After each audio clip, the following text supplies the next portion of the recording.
The Lone Star Street Rod Association's 49th annual state run. Ooh, this is the In Real Time Car Talk Show, and just ahead, we got more attendees from this weekend's big show, plus our regular features, including new car reviews, Jeff's weekly unique feature, and upcoming events, racing calendar, auto history, all that and more on today's In Real Time Car Talk Show. Howdy, along with Mike out of this world Mars. What is he doing? He's putting makeup on our guests. Makeup. We have Jeff Zekin. We always need more Jeff Zekin, and our very special feature man here on the program. Feature man.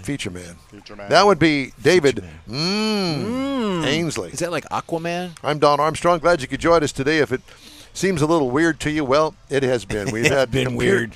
We've had computer problems this morning. So we, the open is a little odd, but at any rate, it's there and it's odd like the rest of us. We'll take what we got this morning. That's exactly right. It is an absolutely beautiful day just south of the Dallas-Fort Worth area where Granbury is located, and we are so glad that you could join us on our live broadcast, or if you're listening on a stream, great for you. And if you're listening on a podcast, we thank you for joining us today. It's been a hectic week.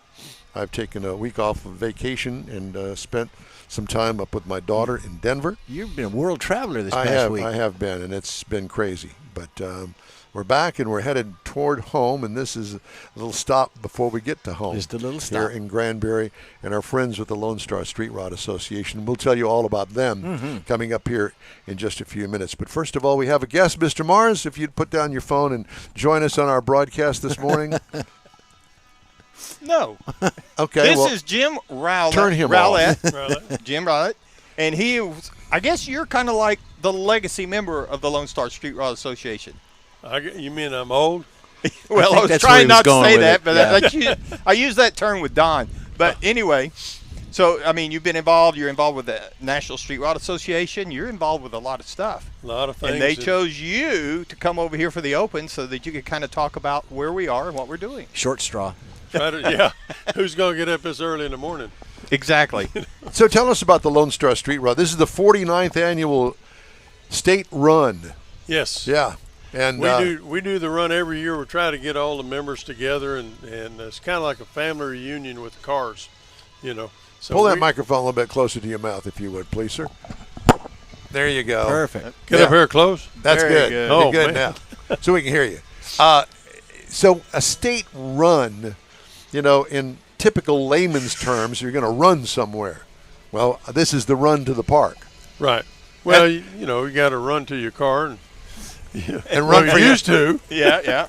Now we walk slowly to the car, but how long has the show been here at Hewlett Park? We've been here now, I think it was 4 or 5 years. It's been good. Granbury's been good for us. Yeah. And, where were you before?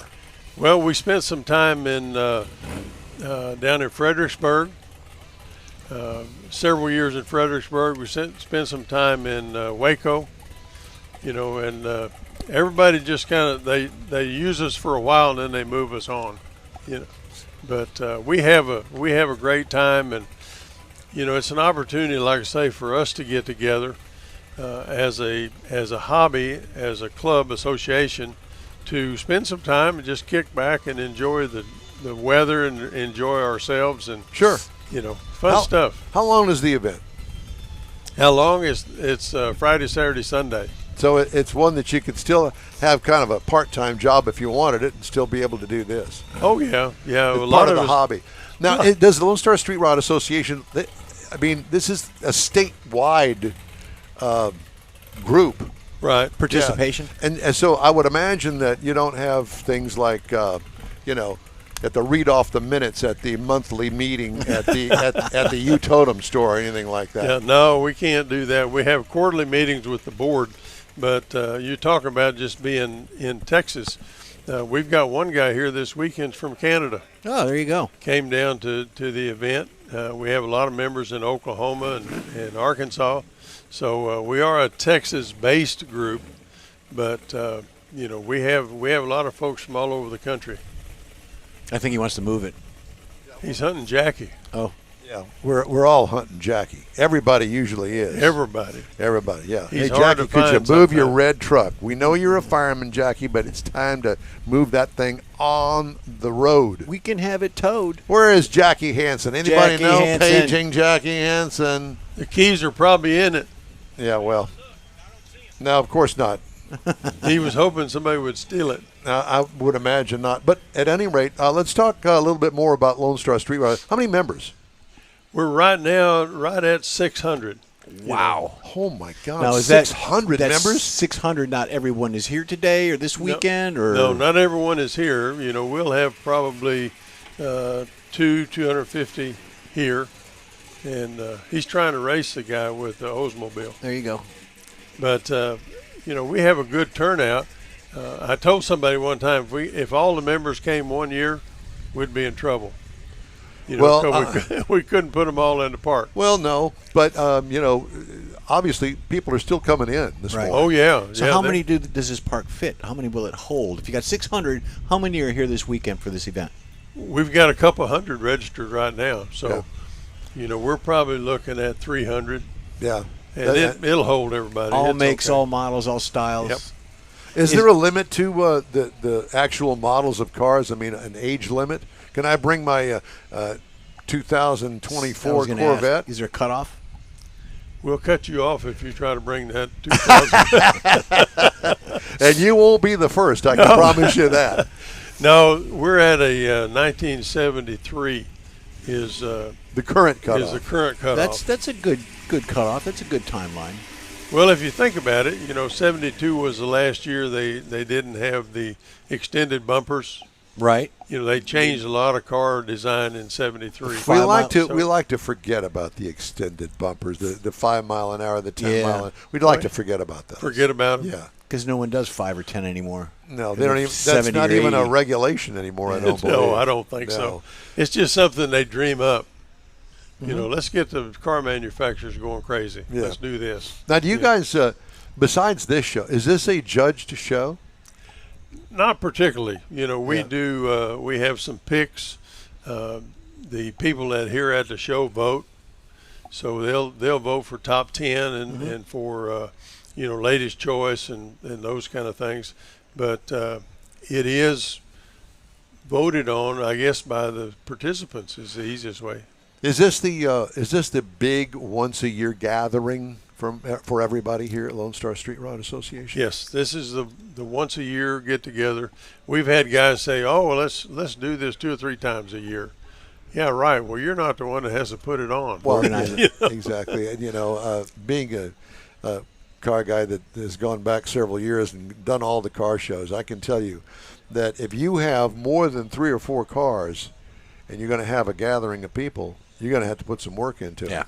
Oh, And- it requires a lot. A lot of work, and especially if you've got it in a beautiful setting like this here at On a Hewlett day Park. like today, too. Even the cruisins, the local cruisins that are like once a Sunday, once a Tuesday, those take some time for preparation as well because you have to have the place to take it.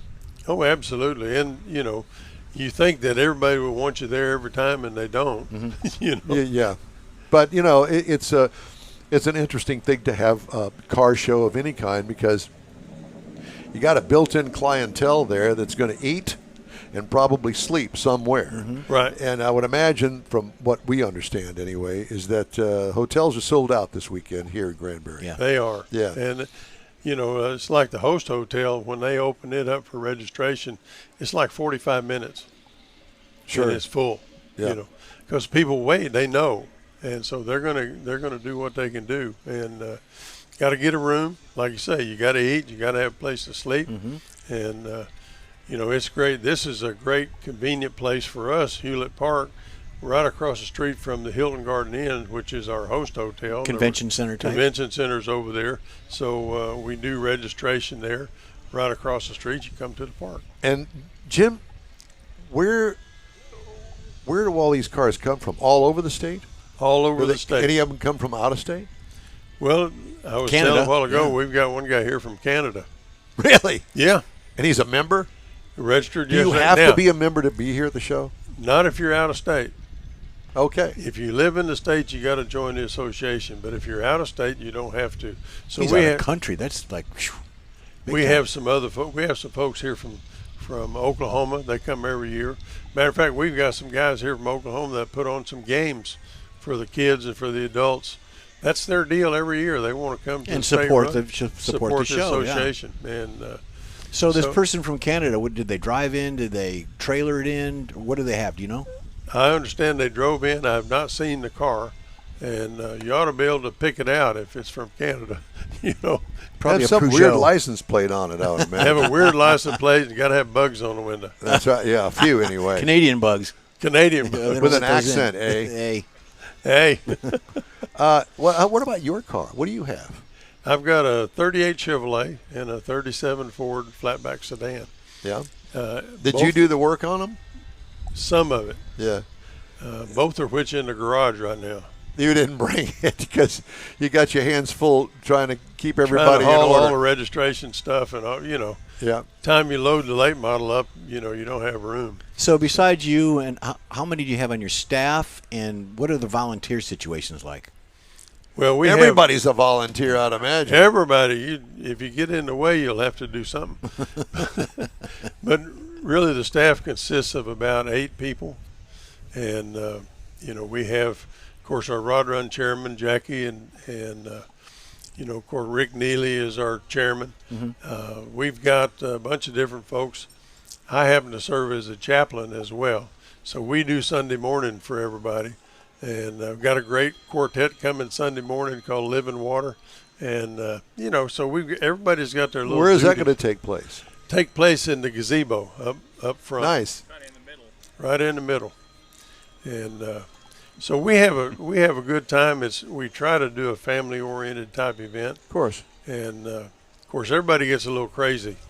And I tell everybody I've been blessed over the years. I've got 3 families. I have a physical family, that's our kids and grandkids, and I have a spiritual family, that's my brothers and sisters in Christ, and we have a street rod family. And now the In Wheel Time family. Wheel Time We're family. the ones that are going to get you in trouble. Well, I tell always everybody. got to be one. And we got crazy uncles in every one of them. Well, here we all are. Here we are. Yeah. Hello. Y'all can fill in the other ones. But, I try to tell folks it's a family deal. And come out and see the cars and see something you like. Be nice and put your hands in your pockets. Don't touch. Don't touch. Don't try to move stuff around. And but if you find like Jackie's truck Yeah. with the keys in. Yeah, as you were drag racing the 442 there. Well, I next figured to he was going to let me win because his car is worth a whole lot more than that Ford truck. he just kept putting his hands up in the air. Yeah, it's like what is he doing? Well, I was waving at him through the rear view, the side view. There he is. Hey, there's Rick Neely. Pass them along. Good morning. Morning. We'll have you in a little while. Oh, man. It's all downhill from here. And that's right.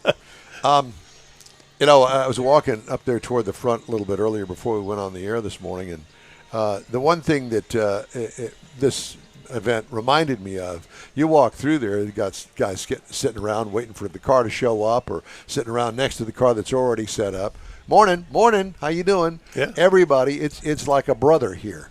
Sure. And real friendly. Yeah, and more so with us older guys that have been around and been in this hobby for a long, long time. Not to put down any other car show. It's not about that, as you know, because I'm sure that you've been to other car shows, cruise-ins, that sort of thing. But everybody, it's a camaraderie that it's hard to explain to somebody that doesn't have a car, show a car, that's into cars. Right. It's a unique, fun thing that we all participate in, and we appreciate each other's stuff. That car right there, love it. Yeah. Love it. Yeah, that's a driver right there. And I've noticed, too, coming in, Obviously. and some last night at the hotel, some of these cars are for sale. Like that one right there is for sale. Now, you could probably negotiate a price, or if that's not your cup of tea, there's probably something else in the park that is your fancy Jeff, for you. Now you know this. Yes, sir. Everything Is for sale. I know. Well, this But one's not actually being every- advertised for sale. But not everything is on sale. There you go. Into that. So even if you don't have one, you might find something that'll tickle you, and you might walk away with it. So, Jim, let's do a little commercial, shall we? What would you tell people that are watching, listening to the show for the first time today, that are in the area, and your invitation to get them down here? Well, the invitation is, if you've got a car if you like cars, if you like color, come down here because there's every color under the rainbow. That's a fact. For the cars. And I'll guarantee you, if you come here and don't find a car you like, you probably don't need to go to car shows ever. And if I were to offer anything to anybody that it comes to a car show like this or any of the other ones, if you really want to do the owner a favor, go up to him, talk to him, tell him how much you like his car, what you like about it. Ask him the questions, because we all like to talk about our cars. And some of the younger people just say, "What is it? I've never seen one like that." And it could be a car that their parents drove. Yeah. Well, that's the whole deal. You have to interact with the people that come. Mm-hmm. And one of the nice parts about street rods is they have a tendency to talk to people. They want to tell you about their car. Sure. Whether it was their granddad's car, their dad's, or whatever. And we do have some second, third generation families that come. And, it's kind of neat to see what transitions in the family. But the key is to talk to them, spend a little time. And, the great part about this event, there is no fee for a spectator. Just come on in and enjoy the event. What does it cost to get in? Yeah.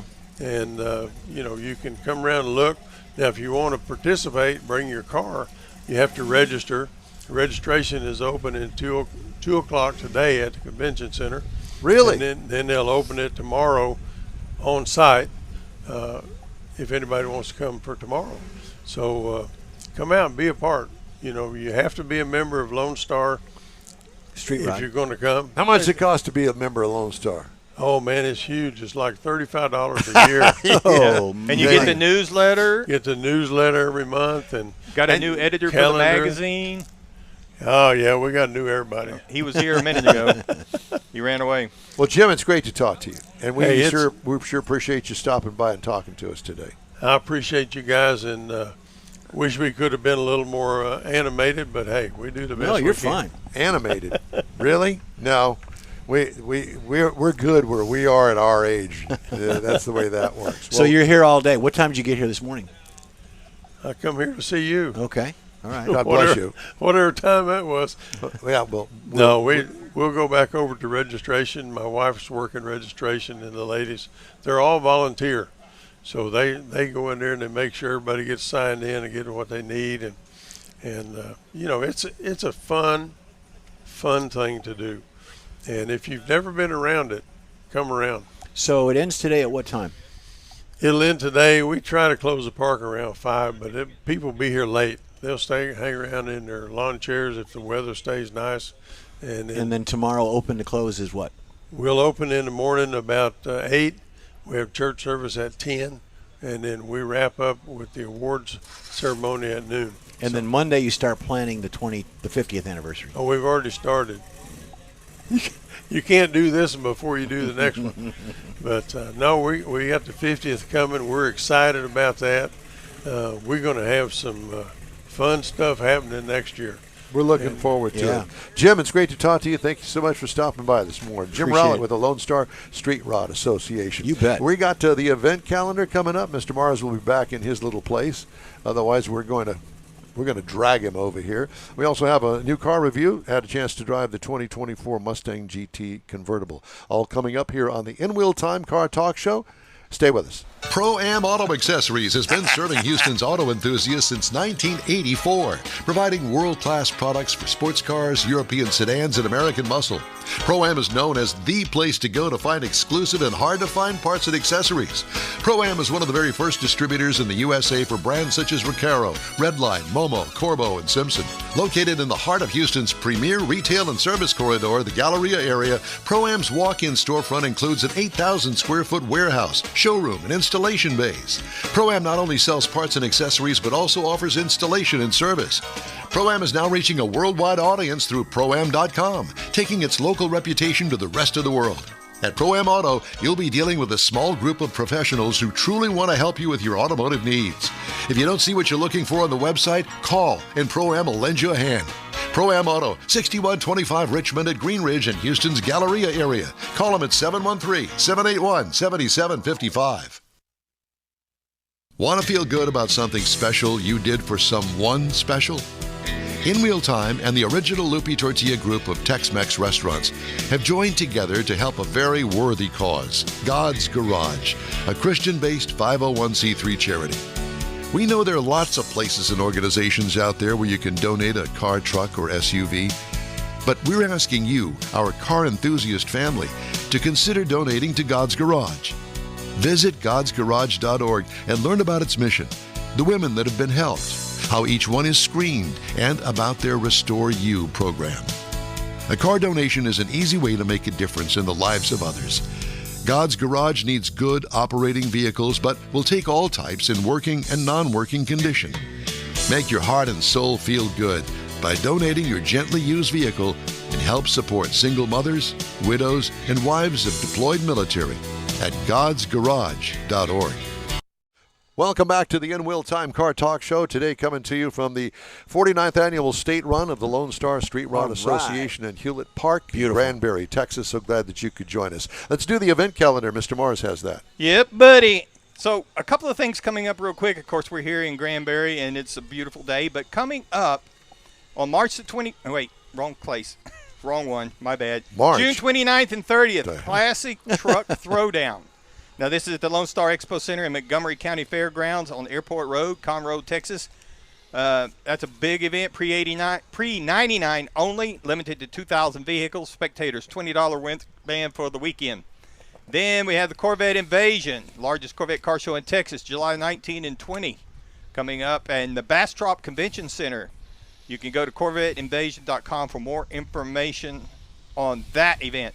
Coming up, the Texas Elite Auto Showcase in Houston. August the 10th and August the 11th at the NRG Center. Car, truck, and exotic indoor show at NRG Park. Go to TexasEliteAutoShowcase.com for more information. Then coming up a little further out, September the 28th, Woody's 6th Annual Waterfront Rod and Custom Car Show. Topwater Grill, San Leon, Texas, 19 to 2004. Entries available. Best truck, best people like to put an E at the end of San Leon. There's no Leon. What is it? It's Leon.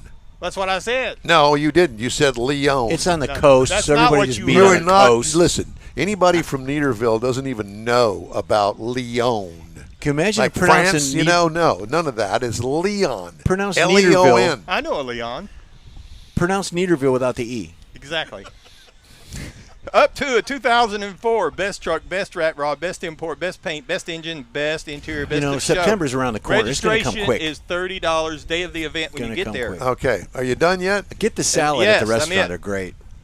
Thank you. All right, time now for this hour's car review. Had a chance to drive the 2024 Ford Mustang, and believe it or not, this is only the 7th generation Ford Mustang. Oh, wow. Did you know that? Did not know. And the reason that we bring it up is because it is all new for 2024. So that's why we call it the 7th generation. What's changed on it? If you walked up and you put a 2023 next to a 2024, chances are you're not going to, if you're not a Ford Mustang guy, you're not going to really know the difference. The only thing that is carryover are the A-pillars and the roof panel. That's it. Everything else it's is not longer? new. I thought it was it's longer. Not just itty-bitty tiny and wider. Itty-bitty tiny is not even enough to talk about. So the 7th generation Ford Mustang comes in the EcoBoost, EcoBoost Premium, the GT Premium, and the Dark Horse. Now, I've already driven the Dark Horse and had that review. You can find that in a past show. Today we're going to review the GT Convertible Premium. Now, this is considered a 4-passenger sports car according to your government. Okay. I wouldn't call it that. I'd call it a Mustang. Okay. Okay. It seats 4 people, clearly. All new for 24. New body with slightly edgier lines and creases on it. Big 2-part grille with a forward-reaching hood vent on it. Great-looking wheels on all of the trim levels, especially when you get to the GT. Squinty front and rear taillights. 4-banger has more conservative front fascia on it. And listen, when I say it's got a 4-banger in it, not the GT, clearly. This is the entry level. The 4-banger, don't be snarling your lips and going, I ain't mine now, 4-banger. It's got over 300 horsepower. Listen, I've had Corvette back in my past that had 185 horsepower with the L82 from the factory. And you were grooving on it back then. And it was the Corvette. This was the sports car, the hot rod. What I liked about it, the overall look gets an A+ rating in my book. What could use improvement? Nothing. Don't touch it. It looks great, and I love the choices. I like it too, yeah. Interior highlights, all new with a large sweeping screen across the top of the dash, including the instrument panel and the infotainment system. Layered dash is attractive and functional, comfortable, body-hugging seats on it. By the way, it also has a Recaro option if you want to do that. Consolidated steering wheel mounted control buttons, and not so many anymore, which is good. Cargo, trunk room. Well, it's got a small opening, but get this, the convertible does not intrude into the trunk. And the way that the convertible works, the front part of the convertible top, which would be up there toward your head, it actually makes the cover for the tonneau. over the tonneau cover, if you want to call it that. The boot. There you go. Yeah, it's the boot on the convertible. And it is really cool the way it works. There's no getting out, having to snap things down, none of that stuff. Comfortable body-hugging seats. I said that already. What I liked about it, the Recaro seat option I thought was pretty cool. What could use an improvement? No room in the back seat. How about a package tray option? Oh, there you go. Just a thought. Or a pass-through to the trunk. I probably got that. I don't know. I didn't get that far. 5-liter V8 engine, 450 horsepower, 486 pound-feet of torque. This one had a 10-speed automatic transmission.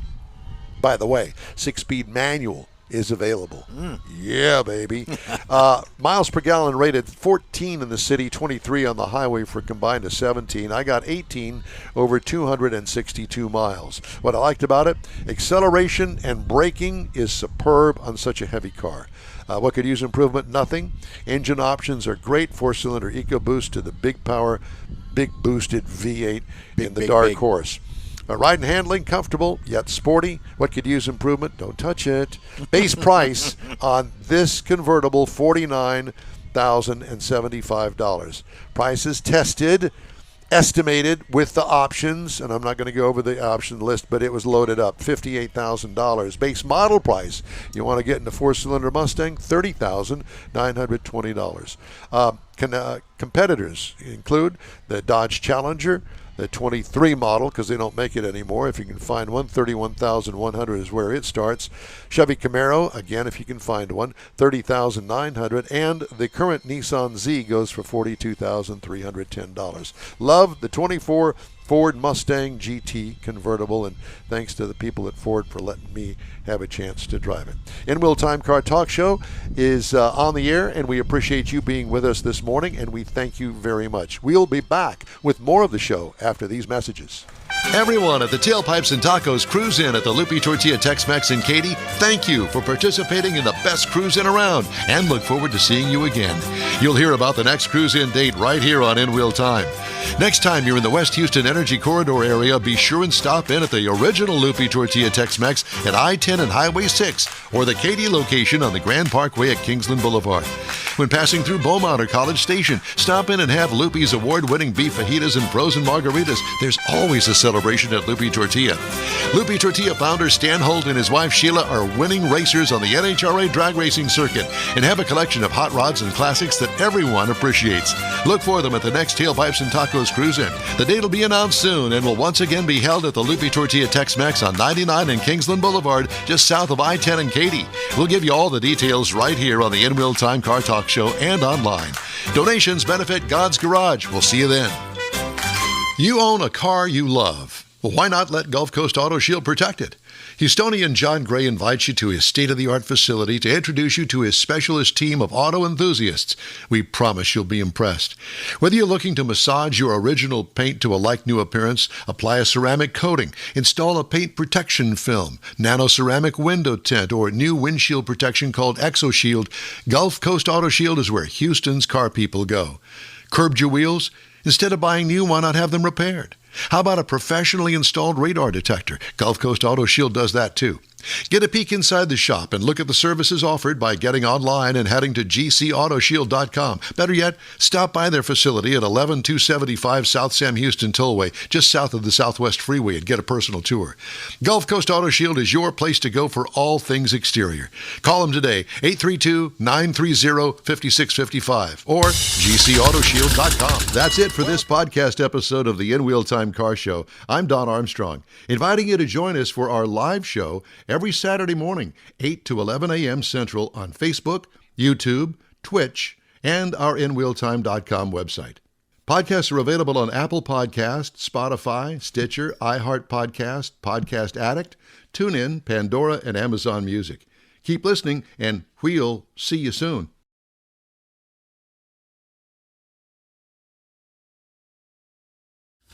Welcome, everybody, to Hewlett Park in Granbury, Texas. And welcome to the Hewlett Park in Granbury, Texas, and the Lone Star Street Rod Association's 49th annual state run. I think we're going to put a little fader in there or something. I think what we're going to do is we're going to do without that. And I'll tell you why in just a second. But welcome to the show, everybody. 49th annual state run from the Lone Star Street Rod Association. This is the In Wheel Time Car Talk Show, and just ahead, more attendees from this weekend's big show, plus our regular features, including new car reviews, Jeff's weekly unique feature. What is it? How makes it unique this week? What am I doing this? Oh, how that's what makes how it you unique. you look like an idiot when you drive because of your features in your car. Perfect. Let's put it that way. I can relate. Don't to be that. an idiot. We got upcoming events, racing calendar, auto history, all that and more on today's In Wheel Time Car Talk Show. Howdy, along with Mike out of this world, Mars, King Con. I'm sorry. We need more. We need more Jeff Zekin. There you go. Old habits die hard. Yep. We have with us today our chief engineer and bottle washer, David Ainsley. I'm Don Armstrong. Glad you could join us today. Listen, there's a lot going through what used to be It's a been brain. a rough week. It has been a rough week. Absolutely. Yeah, it's just one of those kind of deals. But it's okay. At any rate, thank you very much for joining us today. Hewlett Park, beautiful place and beautiful cars here, Mr. Mars. Yes, and joining us now is Mr. Larry Reynolds, and he has got this black and red 57 Ford. There it is. My bad. You can hit me. Ford Fairlane sitting over here, and I'm not sure why I said that. I want you to know that I parked next to that car last night at the hotel, and I said to Leslie, I said, my God, I'm not a Ford man, but that car is absolutely beautiful. Thank you. You have done an excellent job and on that. It rumbles. The color combination, the way it's painted, the black and the red, the everything, stance. just everything. It pops. Appreciate it. Yeah, works good for me. I can tell you that. So, it's an honor to be with you because did you do all that work yourself? No, sir. This car was started back in 2010. A gentleman by the name of Troy Pumphrey out of Miami, Florida. It's a Miami car. There you go. Talking about Miami. And he came up with the concept and went from there. I bought the car on Christmas Eve 2018. Was that your Christmas present? That was my Christmas present. My dad had bought a brand new 57 Ford on Christmas Eve. And what year is this one? That's a 57. 57. And my dad bought a brand new one on Christmas Eve 56 because they'd come out in October. Same body style? Same car. Gotcha. Darn. And I was 6 months old at the time. My mom was mad. Oh, she was mad because they didn't have money to put food on the table. New kid, and Dad goes buys a new car. Of course. What other thing? What else do you do? Right. But the car was basically like it is now. When I bought it, I changed the whole interior idea, and the trunk area. It originally had airbags on the front. I took that off and put coilovers all over at all four corners. How hard was that? It wasn't bad. No? It wasn't bad. It's got a Fat Man front end, which is engineered for the car. It's got a 4.6 Mustang Cobra motor. And the reason it doesn't have a Coyote motor is because the Coyote motor hadn't come out yet. Oh, it wasn't so developed this yet. was So in other words, this is on your Christmas list now. well. The Coyote. There you go. But, So it's the same except it's different. it's the same, but it's different. Now, That is actually an SVT motor. It did not come out of a car. It was a leftover crate motor. Now, you said you bought it in pretty much the condition it's in right now? Yes. So what have you done to it personally? What have you done to it besides the interior? Did you do that yourself? Or the coilers, you just said that. A gentleman that I went to high school with, his parents had a upholstery business from the time I was in high school, which was a long time ago, up until recently. And then after the mom and dad retired, he kept the business going. And so he was a real good friend of mine, and I came up with the idea. I told him what I wanted, and he said, no problem. And he did it out of his shop, and he's now retired too. But he does remarkable work, and so reasonable on the price because he's a one-man operation. Well, what's the name of his shop? Because upholsterers are hard to find. Yeah, but he's retired now. Oh, never mind. He retired last year. Neither one of y'all are paying attention, apparently. Well, I just missed the retired. I heard him talking about that. Yeah, but the name of the business was Poor Boys Enterprises. The information isn't flowing down this far. Yeah, it's the wind blowing it back. But the car is kind of like a Christine. Seems like every time I go somewhere in it, something breaks. Did something break on it this trip? It did. What? I've got a bad brake caliper on the rear, and I had to stop once and throw water on it to cool it off where it would unlock. And oh, wow. So it's hanging up. It's hanging up. So that's got to be addressed when we get back to the house. What kind of calipers it got on it? They're four-wheel disc. Is it a Willwoods? Or? It's not Willwoods. It's just I'm not real sure, to be honest with you. I don't think they're an aftermarket, actually. Really? So how far did you drive it? It was probably 100 miles here. Okay. So where are you from? Just Garland, Texas. Where, Garland? That's not far. Yeah. And I've drove. You know, I don't own a trailer, so everywhere I go, I drive the car. I've been to Oklahoma City in it. Been to Mena, Arkansas street rod meet up there in it. So it's relatively reliable. Yes. Does it have AC in it? Of course, it's Texas. Yeah. Yeah. You got vintage air in it? It's vintage air. Yep. It works very well. It's got 5-speed Tremec, so it's got the overdrive. And with the modern motor, I get 20 miles a gallon on the highway. Very nice. So Premium. Yes. Oh, boy. So where did you find an SVT crate engine? Like I said, Troy built the car. He found the motor somewhere, I don't know, went to a dealership or had some connections with Ford or whatever. But he came up with. Because you don't hear of those sitting in anywhere anymore, right, especially in a parts department of a Ford Motor Company dealership. Right. You know, and those motors are hand built. They've got the Eximna where the guy signed it that actually built the motor. So it's reliable. I sure hope our tent doesn't blow away. No, we got we're us a fine. pretty good breeze blowing here. Feels I have good. to tell you Nice. that I'll take the breeze. You know, exactly, because if you've been coming in Lone Star Street Rod Association member for a while. Yes, I think 2 years ago it was 105 or 110 out here. Oh, at least 150 is what I'm thinking. Yeah. I left about 11 that morning. I said, I've had a heat stroke before. I can't do this. Right, yeah. It was warm. So it's a beautiful morning here. It absolutely, truly is. Right. So what do you plan on gaining on today's show? New friends? Always. You know, I wouldn't have any friends if it wasn't for the cars. Sure. Car people. Yep. Well, do you get trophied a lot? Every now and then. Just every now and then? Just every now It and then. depends on what show you put it in. It just depends on the judges. I mean, you know, if you got young judges or old judges or a lot of this day and time, a lot of the shows are participant judging, so all the car clubs get to vote, and they vote on each other's car. Sure. And Do you take it to new events that haven't seen the car yet?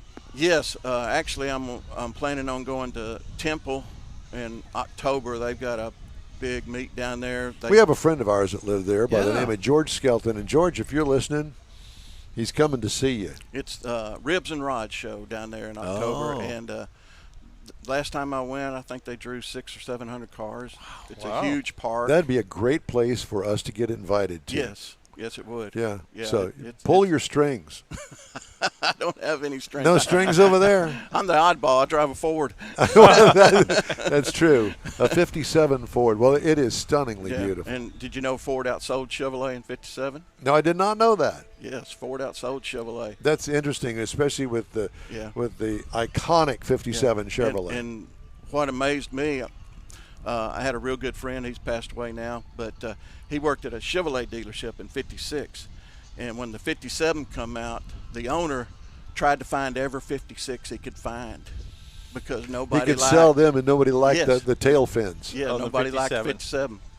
I'll be darned. But just remarkable. You see one Ford out of 100 Chevrolets now. Well, and if you think about it long enough, that was such a radical design, the 57 Chevrolet with the tail fins on it. Right, exactly. Nobody had ever seen anything like that before. Yeah, exactly. And I think it took a while for that to catch on, or not, because they changed it completely. That's a one-year model only. It's not a 55 or a 56 like behind you. Right. The 57 is a one-year only model, and in 58 completely changed. Right. Went back to the regular tail end on it. Yeah. Right.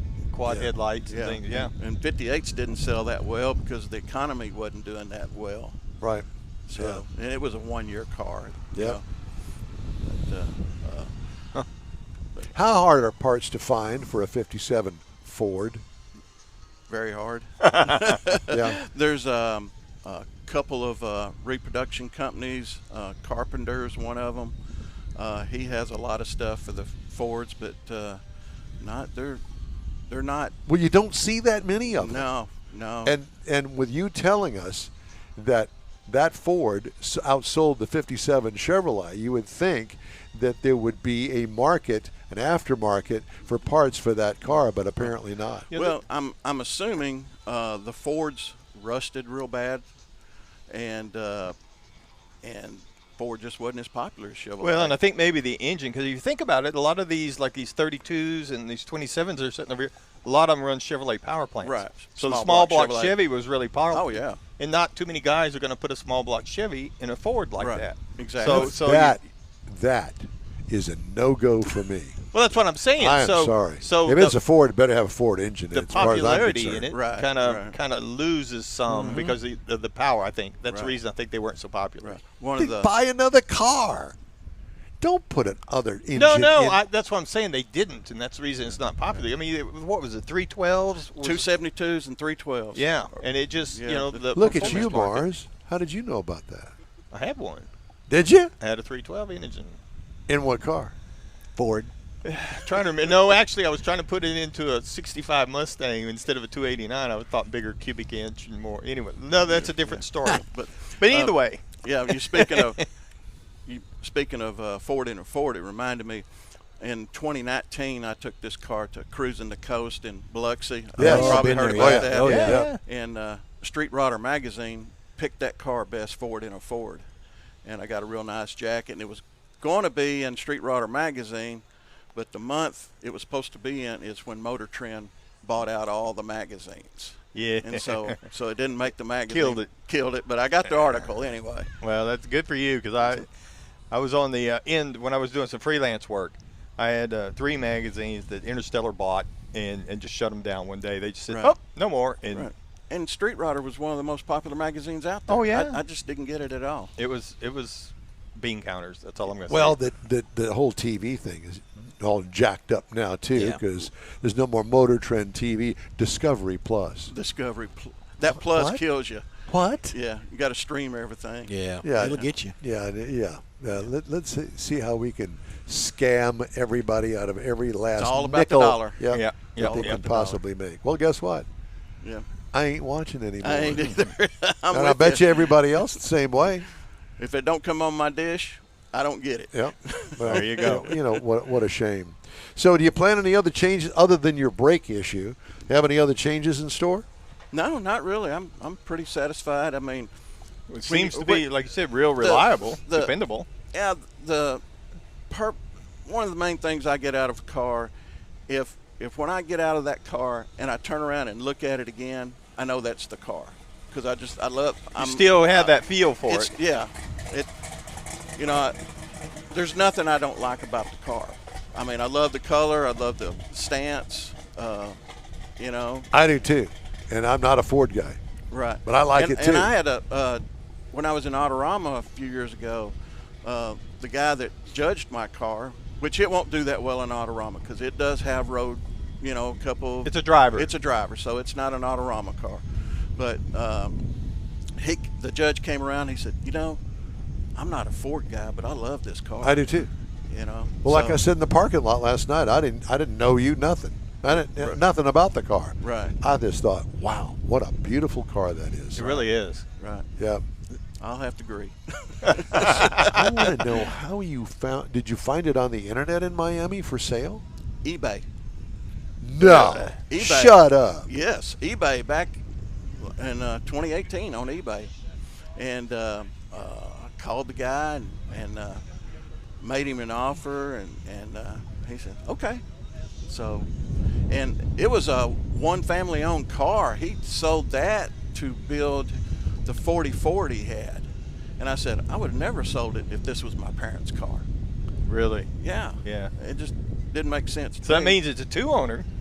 You're the second owner. No, it is, yeah. Yeah, I was second owner. Wow. Well, you've been holding back on us. You didn't tell us that. Yeah, and a good custodian, obviously. Yeah. Yeah. I'm glad you drive it. Yeah.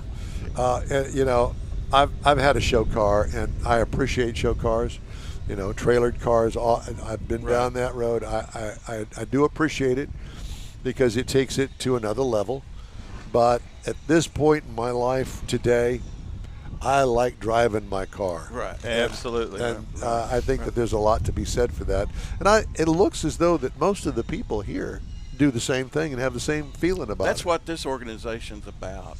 You know, they say if it's trailered, it's stolen. Yeah, that's good. I'm gonna use Something that. to be said for that. Right. Well, yeah. I'm looking at what looks like another. Is that a Ford over there? That convertible that I see there, Galaxy. that blue 63. 63 Galaxy. You know him? No. You need to know him. Well, you all obviously have a Ford thing going. Right. You know, I like all cars. I appreciate them all. I've had over 100 cars in my lifetime, and I grew up Mopar. 68 Roadrunner was my car. Yeah, everybody kind of goes through the Mopar phase. Well, my family was Mopar, but I was the Lone Ranger again in high school because I was the only one with a Mopar. I had the 68 Roadrunner. And I was 15 years old, which wasn't a good idea, but well, you're still with us. It's a matter of perspective. You didn't wrap it around a tree. Well, I did. My dad had a service station at the time, and he had a 66 Sport Fury with a 440, actually from the factory with a 440. And me and him raced one night coming home from work. And I said, well, at least if I get thrown in jail. The family goes to jail together stays together. I said, I can't get in trouble because Dad's going to jail with me. So a family plan. Yeah, but I like them all. I don't care if it's a Rambler or if it's. So would you say that your dad was the one that kind of got you going into the love of cars? Oh yeah, definitely. He started taking me to drag races when I was like 5 years old, and there was a drag strip not many people remember in Dallas called the Circle, just a little outlaw track, and if I remember correctly, you had to run across the track to get to the concession stand. So, and at the end of the track, there was a pond down there, and if you wasn't on the brakes hard, you was going in the water. You were going to stop. You were going to stop. So. Wasn't there also, was it Green Valley Raceway? Green Valley, I was there many times. Yeah. I raced there a lot in high school. Where was that? Smithfield, Texas. It's over Fort Worth area. Gotcha. And it was a great facility. Yeah. And they had a road race course also there. It was. What is it, Holmes now? I don't, over there, they've got where Green Valley was. They've got Green Valley Elementary School. You can go in Albertsons, and there's a poster of Green Valley Raceway there. They've really kind of remember their history, even though it's not there. Yes. Well, that's good. Yes. Well, it's great to talk to you. Isn't and it's a pleasure to meet you, and we love your car. Okay. Yes, And what else do you want? Money now? Good health is all I want. Oh, amen to that. Yeah, we all do. And and good luck on your jaunt over to Temple in the fall. Thank you. Thank you for having me. It was a pleasure being here. Well, you bet. Yeah, and we hope to see you again. I hope so. If we see get you in Temple, we'll see him at the hotel. Yeah, hotel. I'll be there tonight too. Well, we're leaving this afternoon. Yeah. Okay. Unfortunately, we'll say good words to the hotel owner. Okay, great. Hopefully, we'll see you all in Temple. Okay. Well, that's a thought. I wrote it down. And we'll see you next year if we don't. Okay. Yeah, Ribs and Rods is on Facebook, so you can contact them like that. So sounds good. Time now for a quick break here on the In Wheel Time Car Talk Show, and I don't guess we're going to because something's happened here and it's all gone away, David. It says owner sign in, and well, there it is, but it's not. It went to sleep. That's a Mars thing. No, Mars is up. He wide awake. Sleeps a lot. He's wide awake. Time now for a quick break here on the In Wheel Time Car Talk Show from the Lone Star Street Rod Association 49th Annual State Run. We're out here at Hewlett Park, and we hope that you'll stay with us. We'll be back after this. Pro-Am Auto Accessories has been serving Houston's auto enthusiasts since 1984, providing world-class products for sports cars, European sedans, and American muscle. Pro-Am is known as the place to go to find exclusive and hard-to-find parts and accessories. Pro-Am is one of the very first distributors in the USA for brands such as Recaro, Redline, Momo, Corbo, and Simpson. Located in the heart of Houston's premier retail and service corridor, the Galleria area, Pro-Am's walk-in storefront includes an 8,000-square-foot warehouse, showroom, and installation bays. Pro-Am not only sells parts and accessories, but also offers installation and service. Pro-Am is now reaching a worldwide audience through Pro-Am.com, taking its local reputation to the rest of the world. At Pro-Am Auto, you'll be dealing with a small group of professionals who truly want to help you with your automotive needs. If you don't see what you're looking for on the website, call and Pro-Am will lend you a hand. Pro-Am Auto, 6125 Richmond at Green Ridge in Houston's Galleria area. Call them at 713-781-7755. Want to feel good about something special you did for someone special? In Wheel Time and the original Lupi Tortilla group of Tex-Mex restaurants have joined together to help a very worthy cause, God's Garage, a Christian-based 501c3 charity. We know there are lots of places and organizations out there where you can donate a car, truck, or SUV, but we're asking you, our car enthusiast family, to consider donating to God's Garage. Visit godsgarage.org and learn about its mission, the women that have been helped, how each one is screened, and about their Restore You program. A car donation is an easy way to make a difference in the lives of others. God's Garage needs good operating vehicles, but will take all types in working and non-working condition. Make your heart and soul feel good by donating your gently used vehicle and help support single mothers, widows, and wives of deployed military at godsgarage.org. Welcome back to the In Wheel Time Car Talk Show. This has been a mess this morning. My computer blew up. The camera blew over. I'm on the wrong format. Everything is not what it's supposed to be, but apparently it is as supposed to be. It's going to be a good day. Huh? It's going to be a good day. Yeah, well, I like it. As soon as we figure this out. What are you doing over there? Oh, you trying to get some video up? Yeah, I'm trying to get this all went away for I think that besides the mosquitoes that are here in the park that They're were earlier, bit. David's got that odor about him. Well, it's only the female mosquito that bites. Really? Yeah. I did not know that. Yeah, only the female mosquito. Well, that's what's wrong with me. Yeah. Getting all chewed up, are you? Time now for Jeff's Motor Minute. Oh, yeah, the Motor Minute. We got a picture. So the Andretti saga continues in the Formula One controversy. And the controversy, this is Mafia. How do you pronounce that? Maffei versus Andretti. I've never heard of Maffei. Maffei. The controversy stems from a decision made by the Colorado businessman Greg Maffei, who is the CEO of Liberty Media, which owns Formula One. Check that out. They wanted to shut down the efforts of General Motors and the Andretti family to become the next F1 dynasty. As a result, lawmakers in our government, they're filing an anti-competitive conduct, against that gentleman. He's facing serious backlash, among other details surfaced recently. They warned him that the legend Mario Andretti, that he told him he would, in his own power, in his best power, to stop whatever efforts he had to get into Formula One. So that blew everything up. Now, Formula One has experienced other things with Red Bull. They've got things with female employees, inappropriate messages and things. It's very, very nasty for them. I am, again, on the Andretti side. We're going to support Michael and his team and Andretti Global. I'm on their team. So we'll see what happens in the next go-round. So that's it. Yeah. All right. Okay. There you go. Thank you. Are we back on?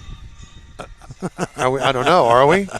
Didn't know we were off. All right. I didn't either. U.S. Senator Joe Manchin said on Tuesday he was urging U.S. companies to sue the Treasury Department. Here we go. Over the local content rules it set for companies to receive clean energy tax credits under the Inflation Reduction Act.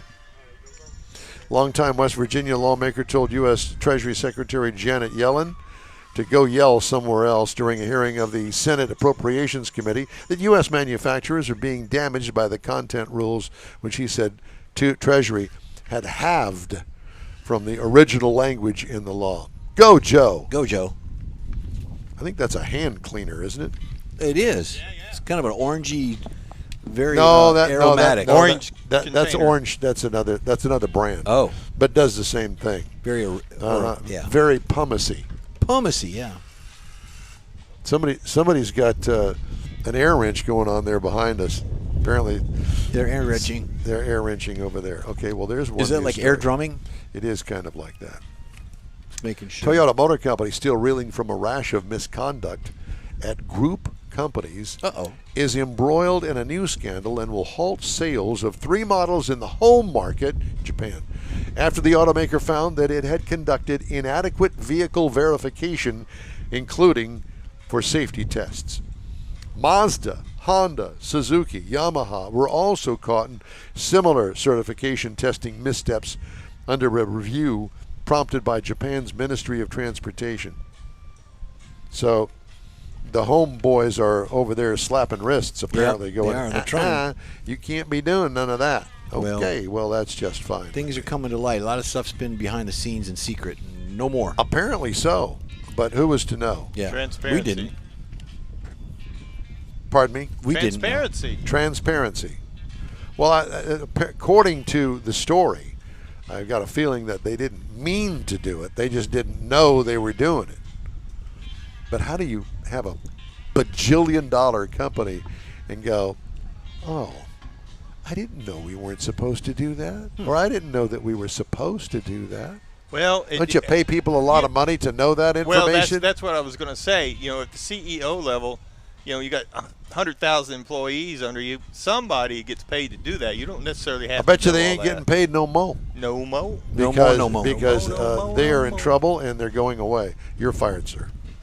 Okay. I think Donald Trump had a show about that. I think he did. Yep. Well, we're here at the Hewlett Park in the 49th Annual State Run of Lone Star Street Rod Association. We're going to take a quick break, and we'll be back right here on the In Wheel Time Car Talk Show. Everyone at the Tailpipes and Tacos Cruise In at the Loopy Tortilla Tex-Mex in Katy, thank you for participating in the best cruise in around and look forward to seeing you again. You'll hear about the next cruise in date right here on In Wheel Time.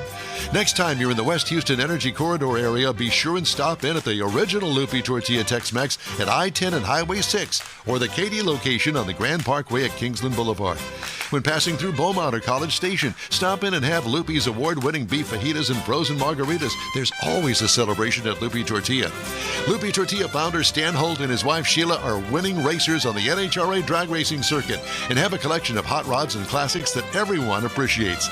Look for them at the next Tailpipes and Tacos Cruise In. The date will be announced soon and will once again be held at the Loopy Tortilla Tex-Mex on 99 and Kingsland Boulevard, just south of I-10 and Katy. We'll give you all the details right here on the In Wheel Time Car Talk Show and online. Donations benefit God's Garage. We'll see you then. You own a car you love. Well, why not let Gulf Coast Auto Shield protect it? Houstonian John Gray invites you to his state-of-the-art facility to introduce you to his specialist team of auto enthusiasts. We promise you'll be impressed. Whether you're looking to massage your original paint to a like-new appearance, apply a ceramic coating, install a paint protection film, nano-ceramic window tint, or new windshield protection called ExoShield, Gulf Coast Auto Shield is where Houston's car people go. Curbed your wheels? Instead of buying new, why not have them repaired? How about a professionally installed radar detector? Gulf Coast Auto Shield does that too. Get a peek inside the shop and look at the services offered by getting online and heading to gcautoshield.com. Better yet, stop by their facility at 11275 South Sam Houston Tollway, just south of the Southwest Freeway, and get a personal tour. Gulf Coast Auto Shield is your place to go for all things exterior. Call them today, 832-930-5655 or gcautoshield.com. This is the N-Wheel Time Car Talk Show, and we're going to do a little bit different kind of open than we normally do here at this hour, which is hour number 2 of our show. And the reason we're doing it is because my computer blew up. It blew up between the hotel and here this morning, because this morning at the hotel, I get on a public internet, moron that I am, and it went, so we couldn't get anything working.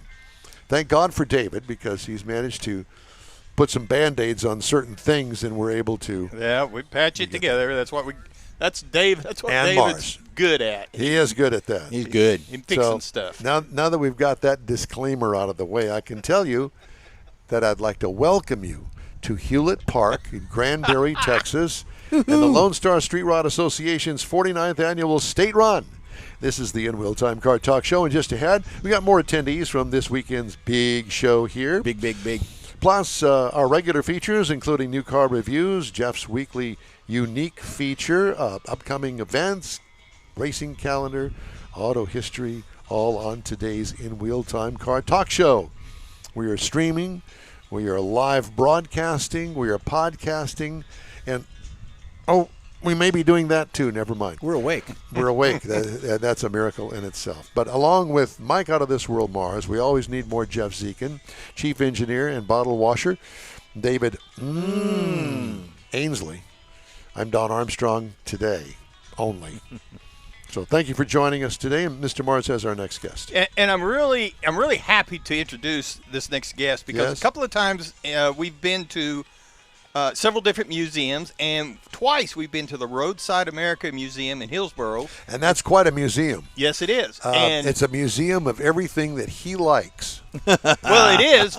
It just, there's so much in there, and it's really great that the owner, the guy that gives us the tours, Mr. Carol Estes, is here with us, and his 1968 C10 truck sitting over here. We'll get a shot here in just a minute.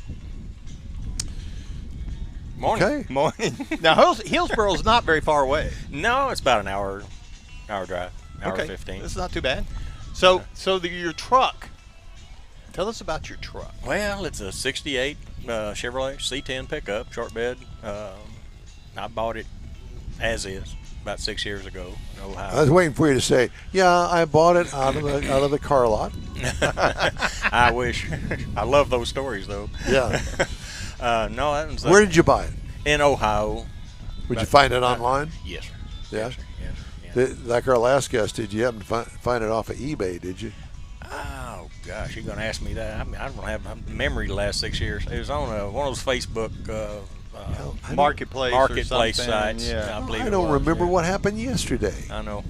Yeah. It's So hard. I've got somebody that can relate know to. So tell us a little bit about the truck. Oh yeah, like I said, it's been totally frame off, rotisserie. Did you do that, have that done, or did you buy it that way? No, I bought it as is. Yeah. That seems to be the trend. When we get to our age, we've done all the work in all the years past. I'm retired from the restoration business. I did that for a Oh, living you for are. years. I used to build them for a living, build them for myself. But like I said, I'm to the age now that I'd rather just buy them as is and let somebody else do all that work. Enjoy driving it. Right on, spot on. Yes, Yeah. And I've been around cars enough, so I know how to look at them and how to choose. I've been very lucky finding good quality cars. So this has been a rotisserie truck. Yes. Got a 5.3 LS in it, and 4L60 automatic, vintage air, lots of goodies on it. Yeah. So, is it a driver or do you trailer it? Oh, no, it's a driver. Good. Yeah. Glad to hear you say that. It sounds very healthy whenever you crank it up. Well, it was until this morning, running real good. It's been a little issue this morning, kind of like your computer, I think. Really? What happened to it? I don't know. It just started running real rough a while ago. So. Oh, I thought that was the cam. No, I think it's more just running rough. Is it an ejected car or is it a carburetor? Yeah. It's ejected. It's LS. Yeah. Yeah. No, it was running perfect yesterday. Cranked it up this morning. Like I said, kind of like your computer. It just went overnight. Oh, boy. Yeah. So you haven't disconnected the battery and let it relearn itself? Nah, I haven't done that. Yeah. I may try that. Yeah. Just a thought. May try that. But anyway, it's a nice truck. How long have you been a member of the Lone Star Street Rod Association? Since its inception, pretty much. 1974, I joined, I believe it was. Really? Yeah. So you've always been a street rodder? Oh, yeah, all my life. I've always been into cars for many years. All my life is many years. So did you start off at a dealership somewhere? Or? No, just kind of opened my own shop in '81, I believe it was, and had an auto body shop and restored classic cars and built street rods for years. Did collision work too for the. So what led you into that? I mean, is it something you pick up in high school, family? Just always been a hobby turned into a business, Well, those are the best kind. Yeah. Yeah. But then the business is not a hobby anymore, Well, that's true. Then it turns into work. It becomes fun and then not fun. So now that I've closed, I've been retired for many, many years. I closed my shop in '94. Oh, wow. So I've been retired for 30 years. So now you just run the museum. Run the museum and buy cars already finished, like I said. So. There you go. For the museum, of course. Yeah, well, see, they're my personal cars, but they're part of the museum. I see that we have some mutual friends. Who's that? Those boys down there at the Hot Rod Tour of Texas. Oh, yeah. Stephen, Brandlett, Yeah. All those boys. Yeah. Yeah. Yeah. Because I know that they're a good bunch. Yeah. We've been up there to see your place a couple of times. Yeah. And that's a lot of fun. Now, do you actually go on the tour? The Hot Rod Tour. Oh, the Hot Rod Tour too. That's not Stephen. That's Bobby Sparkman. Bobby Sparkman. Jeremy. I got my events mixed up. No, the problem with that is I'd love to go on that, but it's the same weekend as the paint swap meet. Oh. And I've been going to the paint swap meet since the mid '70s, and I just can't get out of that. Now, it's another monster Isn't event. that up by Tyler somewhere? The paint? Yeah. It's at TMF, Texas Motor Speedway. Okay. Yeah. All right. But I've been going to it so many years.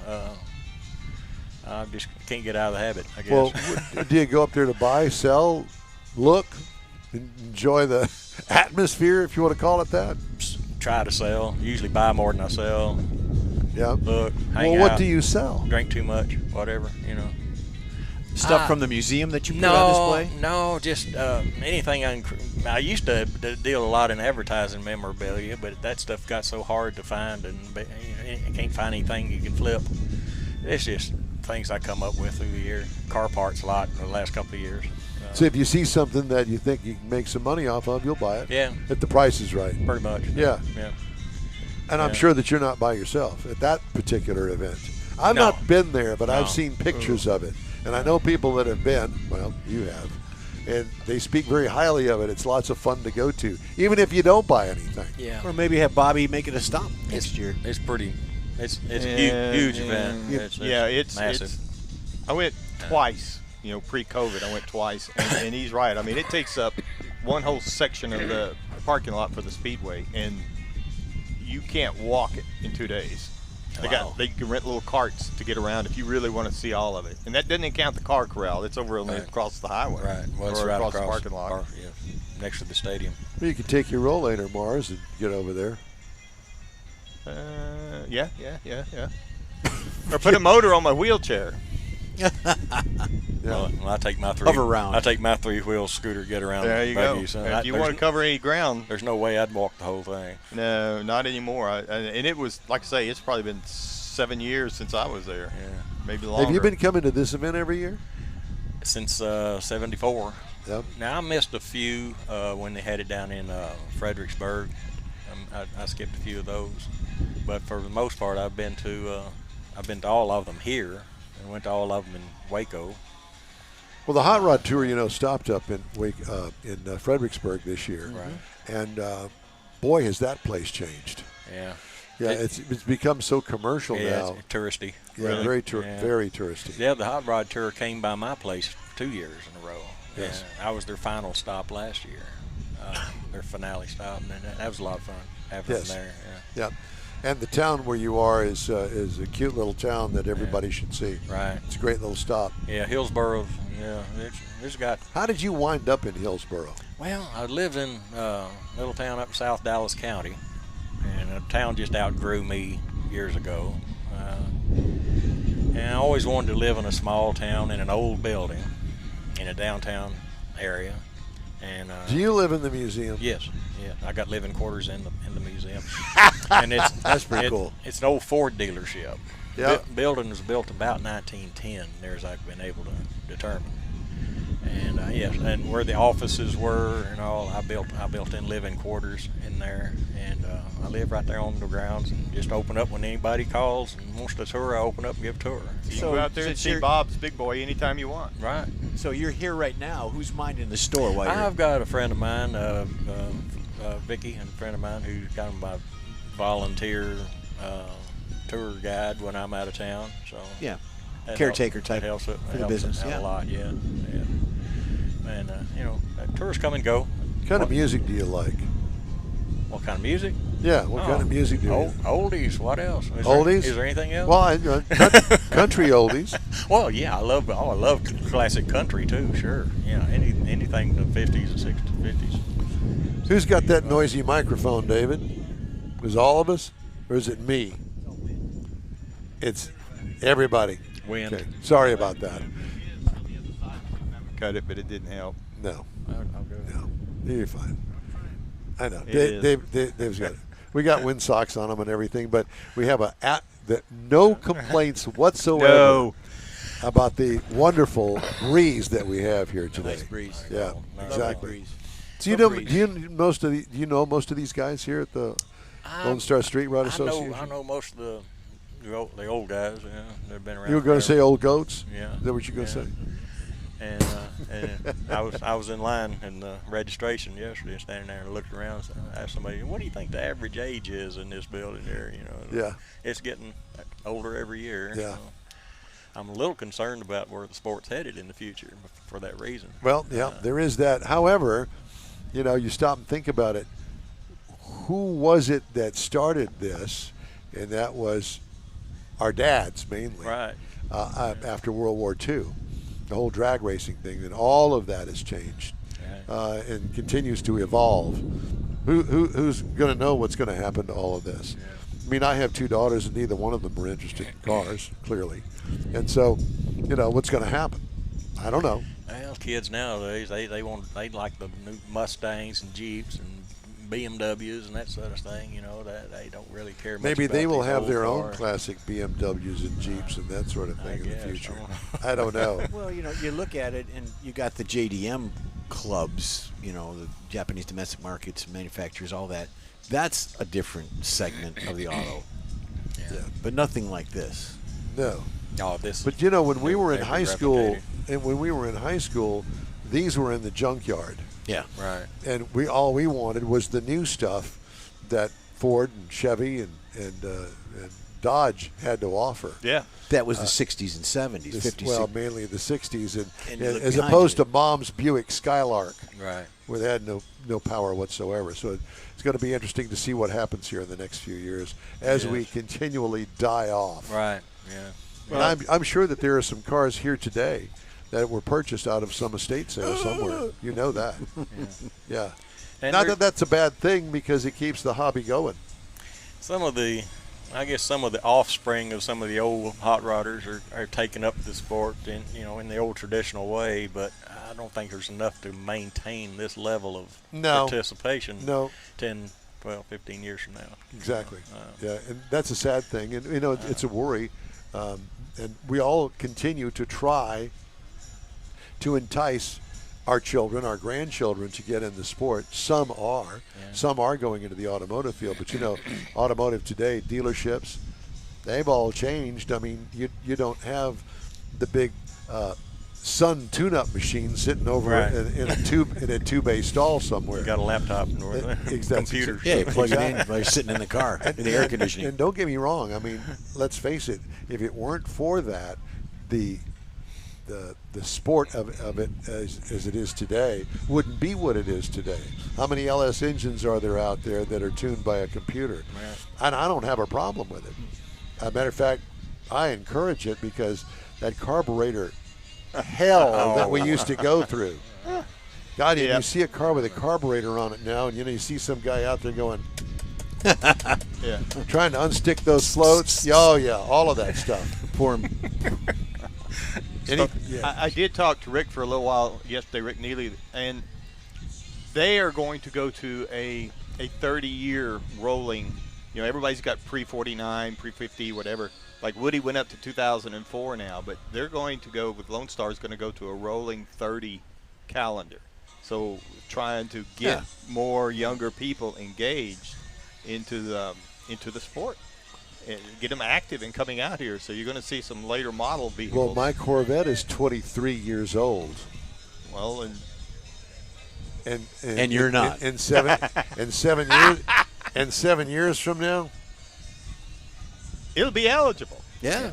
You'll be able to drive it and enter it. Can you handle the show today? I got to get my knee fixed. Yeah. Well, it used to be Your pre-49. clutch knee. Right. Clutch knee. Everything's pre-49, NSRA, Lone Star, all of them. But a lot of to encourage more participation and to hopefully keep the sport viable. Well, at least they're raising the age. Well, it's not on life support.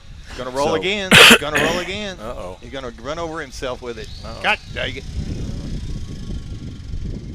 Well, that's interesting. So cars rolling. We got to run away. A roll away. Yeah, exactly. Well, he just uncovered it. Maybe it was. I'm glad they caught it before it went across the parking lot. Nobody was Or parked smacked there. into something. No, Yeah, I don't believe I've ever where seen your my truck truck. was parked Yeah. just a few minutes ago. You ever seen no kidding. a chrome tailgate before? No, I Completely- haven't. I'm not even On a this sure. semi truck.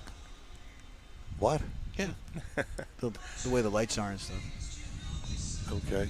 Okay, Jeff. That was a stretch for me. Don't the get doors out are- in the sun anymore today, Jeff. I have seen it. Yeah, that was, Most definitely. well. And anyway, it's great to see you. It's great to finally meet you. Yes, I We've thought it been was to your great. place, but you were busy with other people, I Well, guess. by Zoom and stuff. We made 2 trips up there. Yeah, and you Don's did been there. You did the Zoom thing, which I knew nothing about. Yep. Y'all walked me Worked through great. that. I didn't know what I was doing. No, but that was clear. But guess what? We don't know what we're doing either. If it weren't for this guy back here, there you we'd be go. lost. Yeah. Yeah, it was fun. But anyway, Carol, it's good to see you. Good to see y'all. Yeah, And thank it's you. the Roadside of America Museum in Hillsboro. Hillsboro, Texas. Texas. It's one of those cities that you have to go to. Right downtown Hillsboro. Yeah. The old Ford dealership. And I imagine you ask anybody in Hillsboro where the Roadside Museum is, they all know. I don't know if they do or not. Oh, yeah, they Yeah. do. You're on the main drag. They got to. I'm not sure most people in Hillsboro even know it's there. I get more foreign visitors lately than I do You know, people it's funny from you should Texas. say that because one of the guys that I was talking to just happened to be on the street. I parked the car, and he was looking at the cars and everything, and he says, "That's your car?" I said, "Yeah." So we start talking about that. He says, "Well, my wife and I just moved here. I guess it was from, I don't know, Dallas or Fort Worth, one or the other. We retired here. And they were clearly a lot younger than we are." Yeah. And and he said, "Listen, we come down here quite frequently to visit. We decided, you know what, we like it so much here. This is where we retired to." So I would imagine that you've got quite a few people like that. Kind of like here in Granbury. You know, we have not been coming here that often. Right. We've been here for the past 4 or 5 years, Mars, however long it's been here in Granbury. And during that period of time, we've seen that grow. Yes. Coming into town now, the city marker is further out, and there's more businesses out toward that city marker these days coming into town. This place has exploded, Yes, it and is. more people know about it. It's really a unique place here in North Texas. And Granbury, we're very appreciative of the city of Granbury. Really appreciates Lone Star Street Ride coming here. And yeah, too. it's a good marriage. They support us I'll say us because I'm a member of it. Right, sure. right. They support the organization and very well. And then unlike another one or consider, I won't mention where. Then you have these people that troll the parking lot, creepers. Yeah. Right there. That right there. Yeah. Yeah, there goes one now. Yeah, that's him. That's a creeper, all right. Yeah, absolutely. Next year is the 50th. Yes. Yeah. They're already making big plans. Well, for we're next hoping year. to be back. Big plans. I was thinking this should be the 50th because I went on in '74, but I think they skipped a year. I think during that COVID nonsense. I think probably there was COVID, a reason. yeah. I think, but next year they're already planning the 50. So 50th. next year is definitely 50. Yeah. Time for us to take a quick Cool. break here on the In-Wheel Time Car Talk Show. Thank you again, sir. Enjoyed we it, guys. appreciate it. We did too. We'll be back right after this break. Pro-Am Auto Accessories has been serving Houston's auto enthusiasts since 1984, providing world-class products for sports cars, European sedans, and American muscle. Pro-Am is known as the place to go to find exclusive and hard-to-find parts and accessories. Pro-Am is one of the very first distributors in the USA for brands such as Recaro, Redline, Momo, Corbo, and Simpson. Located in the heart of Houston's premier retail and service corridor, the Galleria area, Pro-Am's walk-in storefront includes an 8,000 square foot warehouse, showroom, and installation bays. Pro-Am not only sells parts and accessories, but also offers installation and service.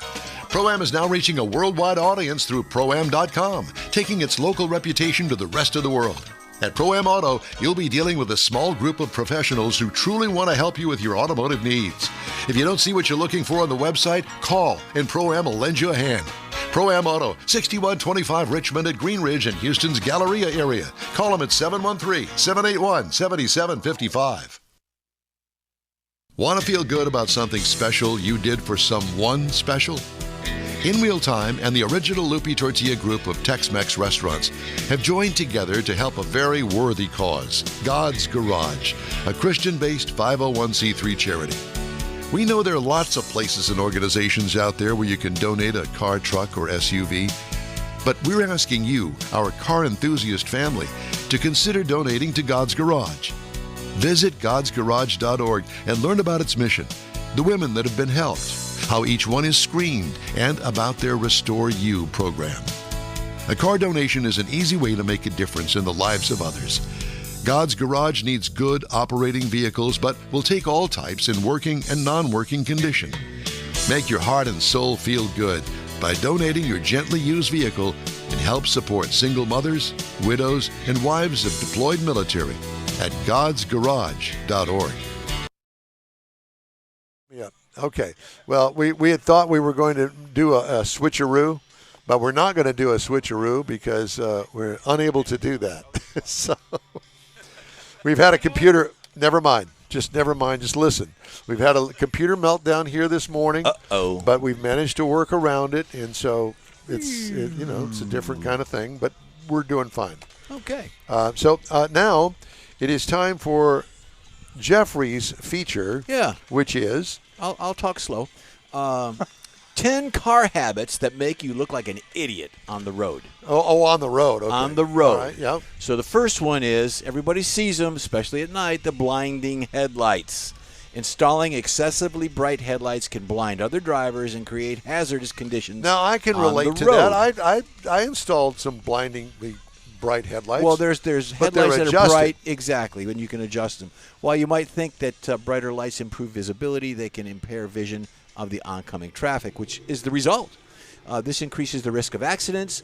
Consider using headlights that comply with safety regulations and prioritize the well-being of all road users. There you go. External speakers, when you hear it blasting down the road, music from external speakers in your car can disturb the peace and annoy other drivers. And get yourself a ticket. Yep, it creates negative impressions and considerations for others. While you might enjoy sharing your music, Mike, all that stuff you listen to, it's crucial to respect everybody. That's that rap stuff that he likes. Yeah. Tinted license plate covers. Why? I don't know. But using tinted covers on your license plate to obscure them raises suspicion, David. It can draw unwanted attention from law enforcement and other drivers. While you might believe it enhances the aesthetics and appeal of your vehicle, tinted covers can hinder the identification of your car. And they're just going to pop you, is what they're going to do. Yeah. Parking considerations. Practice considerate parking habits, such as leaving adequate space between the vehicles. It promotes the convenience and safety of all drivers.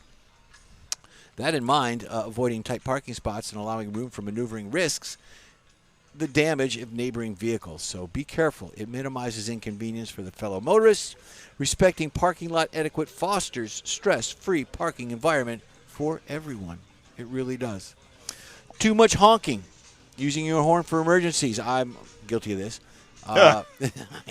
Not to express frustration or impatience fosters a safer and more respectful driving environment. Reserving horn usage for critical situations enhances communication between drivers and reduces the likelihood of road rage incidents caused by unnecessary honking. Yeah, that's the main thing, is you're less likely to get shot if you don't go honking at people. Well, with that in mind, you got aggressive hand gestures. Displaying aggressive hand gestures through stickers, decals. Wait a minute, like the middle finger? Or the rest of them, yeah. While it seems a way to assist dominance, it often creates tension. So don't do that. Well, I got the habit from you. Oh, I know. Well, I will tell you, a lot. The first thing you got to do before you do that is look and see who's in the other car, see how big they are and how fast they are. And see whether or not they're got a gun. Thunderous exhaust systems. Upgrading your exhaust systems to produce thunderous engine noises. This all go for all you Tesla owners out there. It may be impressive. However, it signals to other drivers that you prioritize noise and attention getting over anything else. Neglecting your turn signals again, David. Forgetting to use your turn signals is not just a matter of forgetfulness. It can communicate to others that you do not prioritize their safety and respect the traffic laws. In other words, you're an ass. There you go. Tailgating.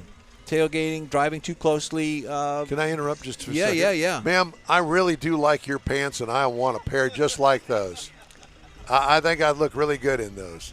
So sorry. Particularly with the red pumps. Kind of highlight it. Christy Edelbrock, perfect. From the Edelbrock Racing. There you go. We love it, and we need to sell those. And the last one I have is wearing checkered, striped, and plaid pants while you're at a car show. Well, it's not plaid. Those are checkered. All of it. So there you go. Don't be an idiot. Respect other drivers. Common sense while you're driving. The Edelbrock family. I'll be darned. Well, there you go. Okay. All right. Where are we at?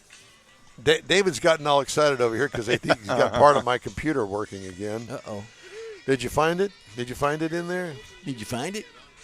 It's on there? Okay, well, thank you, David. Where am I at? We'll discuss this insider stuff later when we're not on the air, if that's okay. Discuss it at lunch. Okay. Well, guess what? It's time now for a quick break because we're halfway through the show. Okay. Which is a miracle that we've even made it on the air. We're halfway through this hour. Pardon me? Halfway through the hour. No, we're halfway through the show. Well, and the hour, too. 6 to Come 1. see, come saw. Yeah, that's what I was about to say. Okay. The N-Wheel Time Car Talk Show is going to continue right after this quick break. Everyone at the Tailpipes and Tacos Cruise In at the Lupi Tortilla Tex-Mex in Katy, thank you for participating in the best cruise in around and look forward to seeing you again. You'll hear about the next cruise in date right here on N-Wheel Time.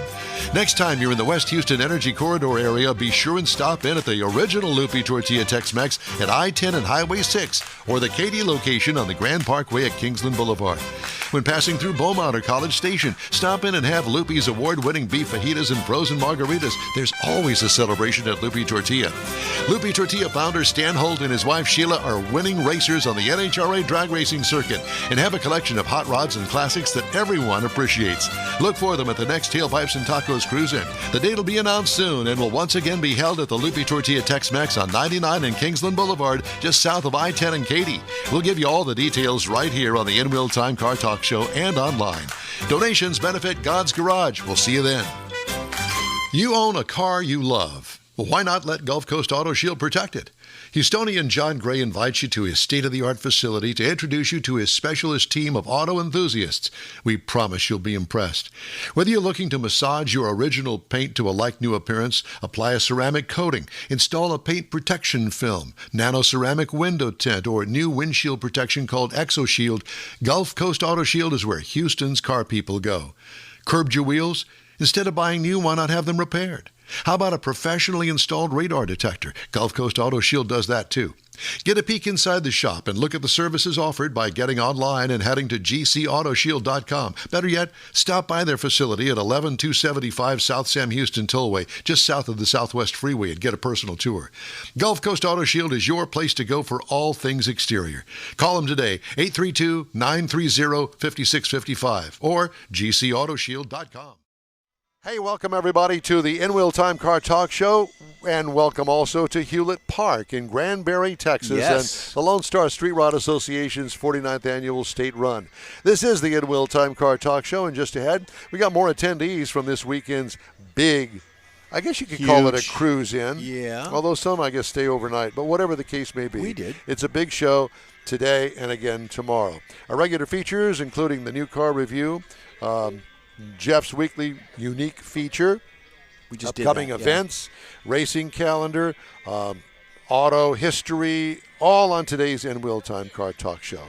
Howdy, and thank you for joining us today, along with Mike Out of This World Mars. We need more Jeff Zekin, and our very special mental therapist, David Ainsley. I'm Don Armstrong. Glad you could join us today. Thank you, David, for all you do. Do I still need this the hard drive thing? Gizmo? He's going to put it on the other hard drive. Okay, that's fine. So anyway, just to clarify, we've had some computer issues this morning, so that's why you're not listening to our regular open, but you will, hopefully, here in the next hour and a half, because David's been working feverishly on establishing that little thing that we've got. Yeah. So at any rate, Mr. Marnes, it's time for our next guest. This is a very special guest. This is Mr. Nin Hewlett of Hewlett Park fame and past mayor of Granbury and Corvette owner. A Corvette owner, yes, sir. Yes, put sir. that microphone right up there next to your mouth. Put it up here. Yeah, nice. There you go. You know, you've been in the news before. You know how that microphone thing works. Yeah. Well, I play music around town too, so I should know better, right? I should know how to do that, right? Yeah. Well, you're just a jack of all trades. Well, you gotta do what you gotta do to make money, you know. So I want to know, first of all, the Hewlett Park named after you? No, sir. It's spelled different, but everybody they put it on me. They said, "That's your park over there." I said, "Well, no, absolutely it's not my it is." When things are going wrong, it's not my park. When things are going right, that's my park. You know? Today is your park. Today is my park. So you're the former mayor. Yes, sir. Yes, sir. Served for 10 years here in Granbury. 10 years. Actually, I was serving when we brought the Lone Star event here, and we were excited to get them here. And then when the council brought it to me, I said, you know what, you don't have to say any more. I'm all for it, you know. And we had Tammy Dooley on board. Tammy Dooley is just super. You're going to be hearing from her later on, absolutely. I think. And she does a great job of promoting this thing and doing along with her husband, Tom. Mike. Tom. Today it's Tom. Today it's Tom. Tom Dooley. Tom Dooley. There you go. Okay. Work with us. We're old. The jokes are old. But that's a good one. That's a good one. We even have a quartet coming in to sing it. I think I've told her that before. Yeah, exactly. We love Tammy Dooley, and she's done a great job, and she's a great spokesperson for this town. Yes, she is. And class act, and we love her dearly. And she's like our sister. Well, she's the best in the state, and probably outside the state. She's like the little bunny, you know. She just you can't run her down. I challenge people. I said, overload her. I don't think you can do it. No, exactly. You cannot overload Tammy Dooley. That was a find and a win on that deal. Oh yeah. So tell me about your Corvette. Is it here today? Well, I actually got grandkids, so I told Rick. He called me this morning. Actually, he called me and apologized. He said, "Nin, I didn't know it was 7 o'clock when I was calling you." And I said, "Well." He said, "Did I get you out of bed?" I said, "No, I got grandkids in town, so I'm out of bed already." But we had to haul them up here too, so we came in. Need a little more room. We came in a bigger vehicle, but I have a 71 and I have a 2003. The 03 is what I drive around town, and people don't believe it's got 245,000 miles on it. Wow. Yes, and it's people look at it and say, "Well, that thing's like brand new," and I said, "Well, there's a lot of parts that's been changed out on it because they wore out." And that's what happened. But my 71 is, I've had it for, it's been through about 3 restorations. It's going through one right now. And my wife says, does that thing even run? I said, yes. So I have to pull it out of the garage every now and then just to show her that it runs so that she doesn't put it by the curve and have it picked up at, bulk pickup day or something. Is it a coupe or is it a roadster? It's a coupe, Okay. Yeah. And engine? It was a 454 car, but it's actually got a 400 in it now. So there's a lot of things that aren't correct in it, but there's a lot of things that are. The windows are still correct. The gas tank, a lot of people look at that. It's still correct in it. Got a lot of correct stuff in it. But got you see, correct wheels. And I appreciate all of that. Right. And my car is a 2001 Corvette. Right.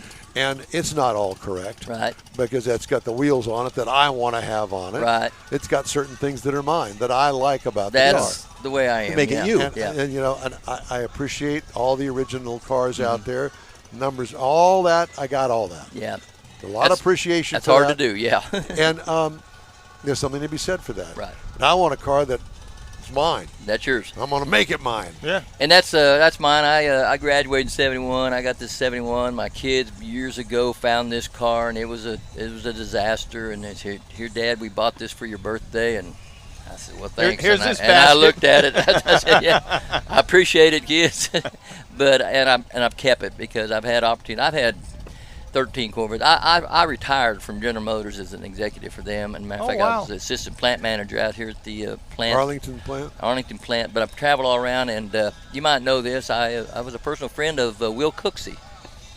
Why do I know that name? Will Cooksey, they designed a car after him. They made, I don't know how many they made, but he signed it. He was the plant manager of the Bowling Green plant. But when I met him, I was a student. I was a co-op student for GM, and I met him as a professor. And then he went on to go into the plants and start running some of the plants and stuff. And he went to the Kansas plant, which I was at that time. And he had an opportunity. Will Cooksey raced Corvettes, and he was 6'7", 6'8", and so he helped design the C5 so that a larger person could get in and out of them. And as you know, a large person can get in and out of the cars now. Yeah. My 71, sometimes people want to sit in. I said, well, I hope you can get out of it, because once they get down in the cockpit of them older ones, it's hard to get out of them. You got to roll out of them. So Will Cooksey, he was, like I said, the plant manager of Bowling Green for several years. Probably could have been the mayor of Bowling Green. Everybody loved him, and he loved Corvettes. And they made Will Cooksey Corvettes. And I forget how many they made, but there's a couple people in town that have with the Cooksey signature on them and stuff. So very interesting. How did you end up here in Granbury, coming from all working that? for GM? I traveled all around. I was at that plant twice, and I lived up the Metroplex the first time. And at that time, it was a car plant, and I was with the car division. Now, did they make Impalas back then? Yes. Yep.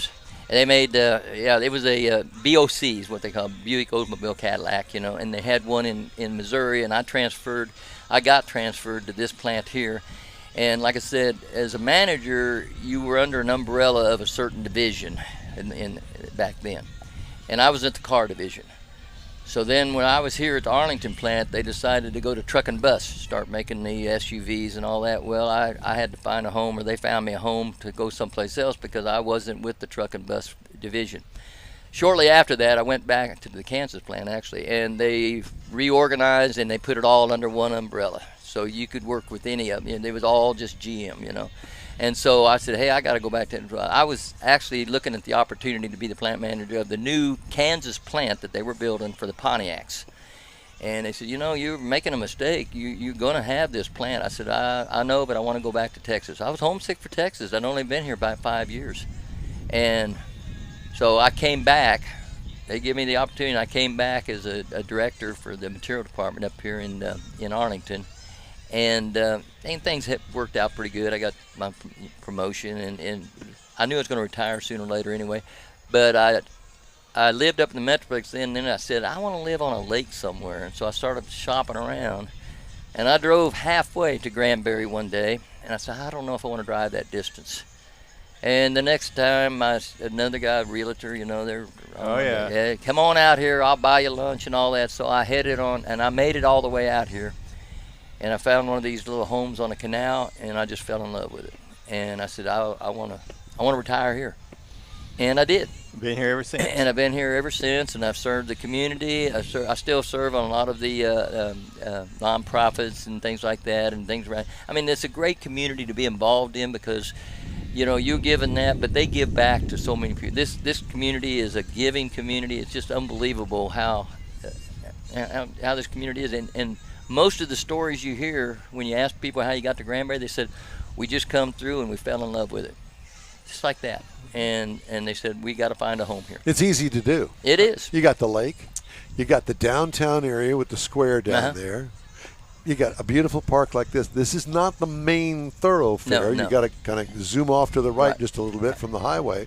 And this is a little pocket park over here that's perfect for this show. And we got Tammy Dooley. And you got Tammy Dooley. Oh, man. Let's not forget about that. And her husband, Tom. And Tom Dooley, yeah. Yeah, Tom Dooley. I haven't met him yet. She said that she was going to bring him to the show today. Oh, yeah. He followed. When we hired her, we knew we was getting him, too. See, they ran the big carnival or the deal out in Odessa, which was a big facility, and they were going to retire from it. I knew Tammy from prior things up in the Glen Rose area, and I just introduced her to some people. I said, you don't have to hire her because of me, but listen to this lady. And she sold herself. And I knew she would. She sold herself to this community, and she blames me a lot of times. I said, no, Tammy, you did that on your own. But she said, no, you brought me here. But she is super, and when you hear from her, you'll know what I'm talking about. She's great and for this community. And this community, like I said, we've got car clubs, and I'm in the car club too of Granbury. We got over 2-3, and a lot of them are here today with their cars, and then I'm in the Corvette club too. And our Corvette club's growing. We got almost 100 members in our Brazos River Corvette club, and but the car club is huge out here, and they go around all over they got events every week. Every week they're doing something. I understand that Arlington is about to expand another $500 million. That's the largest plant in the world. Wow, auto plant in the world right there, the Arlington plant. And they build all the SUVs. People say, well, where else do they build them? They don't build them anywhere else but there. They work around the clock. And they also stamp out all their own sheet metal and stuff. So that's a big thing. Unusual itself. Well, that's a big thing in itself because, you sell all them parts to all these body shops and everything all over the world. And that's where they get all their fenders, doors, hoods. Sure. All that for them SUVs, So it's a large plant. It's big. It's growing. And they're going to make it bigger. And it's going to be bigger. It's going to be bigger. Well, there's that's more jobs. Yeah, more jobs. It's I worked at a lot of plants. Back in the days in the 70s and stuff. I worked at plants that had a pretty hostile union, you might say, or stuff like that, up in the Detroit areas, and worked in Canada some and all over. I never found a plant that was better to work for, though, as the Arlington plant. They were all a team, and later on, GM went to the team concept, but they were already doing it here in Arlington. They were working as a team. You could go out and build cars and go out and have a few drinks with somebody and thinking, I don't know about this. These are the guys putting the parts on the car. They didn't care. They were all family, and I learned a lot just going out on the line and just visiting with people all the time and saying, hey, what do you think, this and that, and they would tell me, and I'd go to staff meetings and they'd think I was the smartest person in the world. Well, I got it from the people, and the same thing with the city. When the city needed things, I'd tell them about things that people had been talking about out in the community, and they'd say, wow, I never thought of that. Well, you get out in the city and you talk to the people. Get out and find out. Same thing as running a corporation. I went to a plant that no longer exists in Janesville. Matter of fact, my brother worked at the Janesville plant until he retired, and he introduced me to a lot of people there. I got to see how the vehicles were built out there, and it was the same kind of camaraderie. We've got this going for an end result, and there it is right there. Yeah. And it was really eye-opening and a pleasant thing to see, because all you think is a big sweatshop with guys, putting on wheels all day and all night. No, it doesn't work that way. And there's a lot to be said for that. It is, and it takes that person that wants to be there all day long and do nothing but put that bolt on. And Jeff worked at a plant. Yeah, I did. Yeah, Fisher Body. Yeah. Fisher Body. Yeah. That's back when they Detroit.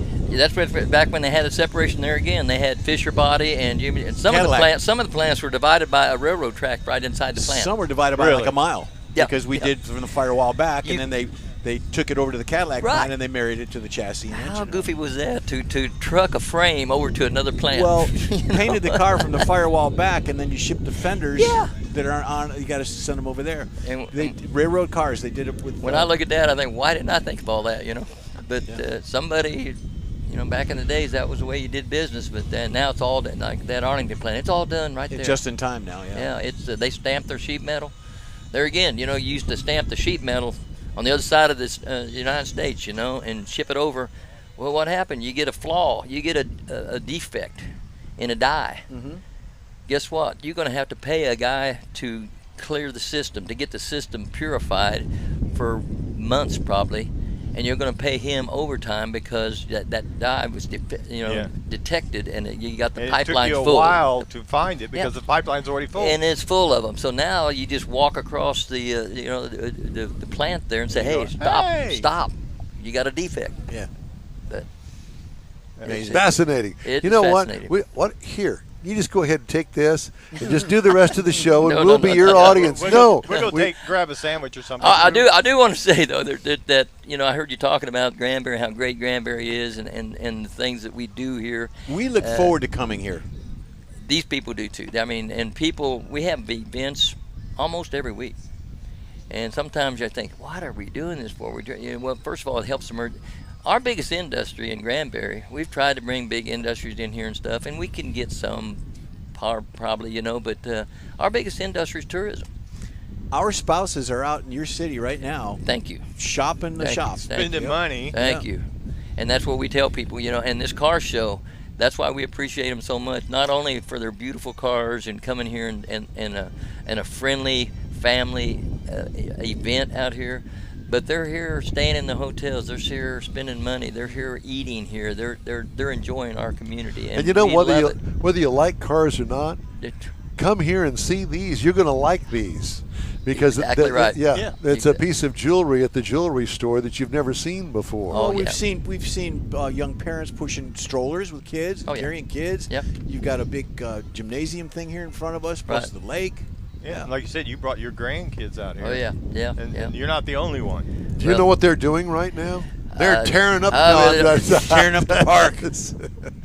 Riff-raff. Well, I had to brief them, on what to do. I said, you don't put your fingerprints on these cars. What? I said, no, you don't do that. We can't touch them. We can't touch these. We can't climb around. Yeah, but no, this is just one of many great. But this is one of my favorite events because I like cars, and I thought, man, we bring a big show like this. Number one, it's gonna help the car enthusiasts. And there's a lot of them here in Granbury. Like I said, we've got over 200 people in just our car club. The local. There city. is Miss Dooley there as we're speaking. Right there. Yeah. Did you bring Tom with you? Is that your old car? That's a nice looking old car. So she'll be back to talk to us a little bit later Tammy on. Dooley's something else. So the thing from last year, I've noticed a couple of these vehicles from last year. Oh, yeah. And I think what it is they get together and they come back to the same spot. They do. The they same come out here early. Or the same part of the park. They're going to be in that area. Let me tell you what one of my missions was this time. I come up here and I give it, I like to sponsor this show and everything, but I was talking to him and Tammy come to me and says, "Nen, I need some help." "What do you need, Tammy?" She says, they every morning they do the Pledge of Allegiance to a flag, that flag right there. And she said it wasn't there last year. It's because it belonged to somebody. She goes, "I don't know who that guy is, but they like to pledge that flag." I said, "Well, I know who that guy is." And that's a retired police officer, and he's a great guy. He's a great guy. And I said, "Let me go talk to him." I knocked on his door. Come, "Hey, Ed, Nen, what are you doing?" I said, "Well, I got a special permit request from you." "What's that?" He says, "Your flag in your backyard." "Oh, yeah. I said, "You're flying the Texas flag, and the car show likes to pledge the American flag that you had there at one time." He says, "Oh, man," he says, it's all rattled, it's tore up." I said, "I'll get you a new flag if you'll fly it for us." So that's in his backyard. It's right there in his backyard. And he said, "You got it." And I called Tammy. Says, "It's done deal." And Tammy says, "We got him a flag headed that way." So that's the kind of things in this community that just make it beautiful, what it is. And he said, "I'll fly that flag, but I'm ashamed of the one I got." And I said, "We'll bring you a good one, okay?" That's right. So, they make new ones. And I never even thought about that when she told me about what it was. I said, I think I know who lives there, Tammy. We ate at Hofbrau Steaks last night. Pretty darn good place. Great place to eat. Yeah, it is. It's in a great atmosphere. But the staff, spot on. Oh yeah, They I love the staff. They were great. When I served as a mayor, I used to do the introduction for people coming to town and all that. And I'd always say, first of all, I'm not going to say let me be the first one to welcome you, because I'm probably not the first person to welcome you to Granbury. If you stopped at a convenience store, if you stopped anywhere coming into Granbury, you all have already been welcome to Granbury. And they go, "You're right." I had they say, "We had a little lady at a convenience store just went on and on and on about Granbury." I said, "There you go." I said, "So I will welcome you to Granbury, but I'm probably not the first person to welcome you to Granbury." Well, listen, man, thank you so much for stopping by and talking to us. Yes, sir. Love the stories, and hope to see you again. Please come out next year. Hopefully we'll be invited. Love what you guys are doing. Oh, yeah. And we're going to we're planning a big event for the 50th anniversary of this. Wow. We're going to have music. Maybe I'll be playing some music for you. So we'll be play playing guitar? Oh, in a band? I do that. He's the drummer. I'll play drums for you. Well, I used to play in bands. You just couldn't keep them together. So I play by myself. I play all over town, different events. Little acoustic sets, yeah. And Tammy will tell you about that probably. She's but we got big plans for this 50th anniversary, and we're going to thank you so much. do it up right. We appreciate Thank stopping you guys. by. Thank you guys. Thank you very much. Thank you, sir. All right, Mr. Mars. Since I don't have any clue as to what page we're supposed to be on, I'm thinking I'm going to rely on you heavily. Well, this is so coming up next is Jeff's Cruising. We didn't do that. Oh, that spot, break 3, yes. Well, You're going to rely on me? Well, yeah, I'm going to put you on the spot. You tell me what to do. You want to go for a break, or change. you want to go into the next one? We need to do break 3. All right, well, let's do that. This is the In Wheel Time Talk Show, and we are broadcasting today from Hewlett Park, Granbury, Texas, the Lone Star Street Rod Association. And Mr. Mars has got a computer that times itself out. Oh, boy. And, there's no clue as to why it does that. Well, I'm not on it that long. Well, maybe that's no, the problem. I am on it, and it goes to sleep when you're not on it. That's what it is. Yeah. That's what it is. Well, thank you very much. In-Wheel Time Car Talk Show continues from the Lone Star Street Rod Association, 49th State Run, right after these messages. Pro-Am Auto Accessories has been serving Houston's auto enthusiasts since 1984, providing world-class products for sports cars, European sedans, and American muscle. Pro-Am is known as the place to go to find exclusive and hard-to-find parts and accessories. Pro-Am is one of the very first distributors in the USA for brands such as Recaro, Redline, Momo, Corbo, and Simpson. Located in the heart of Houston's premier retail and service corridor, the Galleria area, Pro-Am's walk-in storefront includes an 8,000-square-foot warehouse, showroom, and installation bays. Pro-Am not only sells parts and accessories, but also offers installation and service. Pro-Am is now reaching a worldwide audience through Pro-Am.com, taking its local reputation to the rest of the world. At Pro-Am Auto, you'll be dealing with a small group of professionals who truly want to help you with your automotive needs. If you don't see what you're looking for on the website, call and Pro-Am will lend you a hand.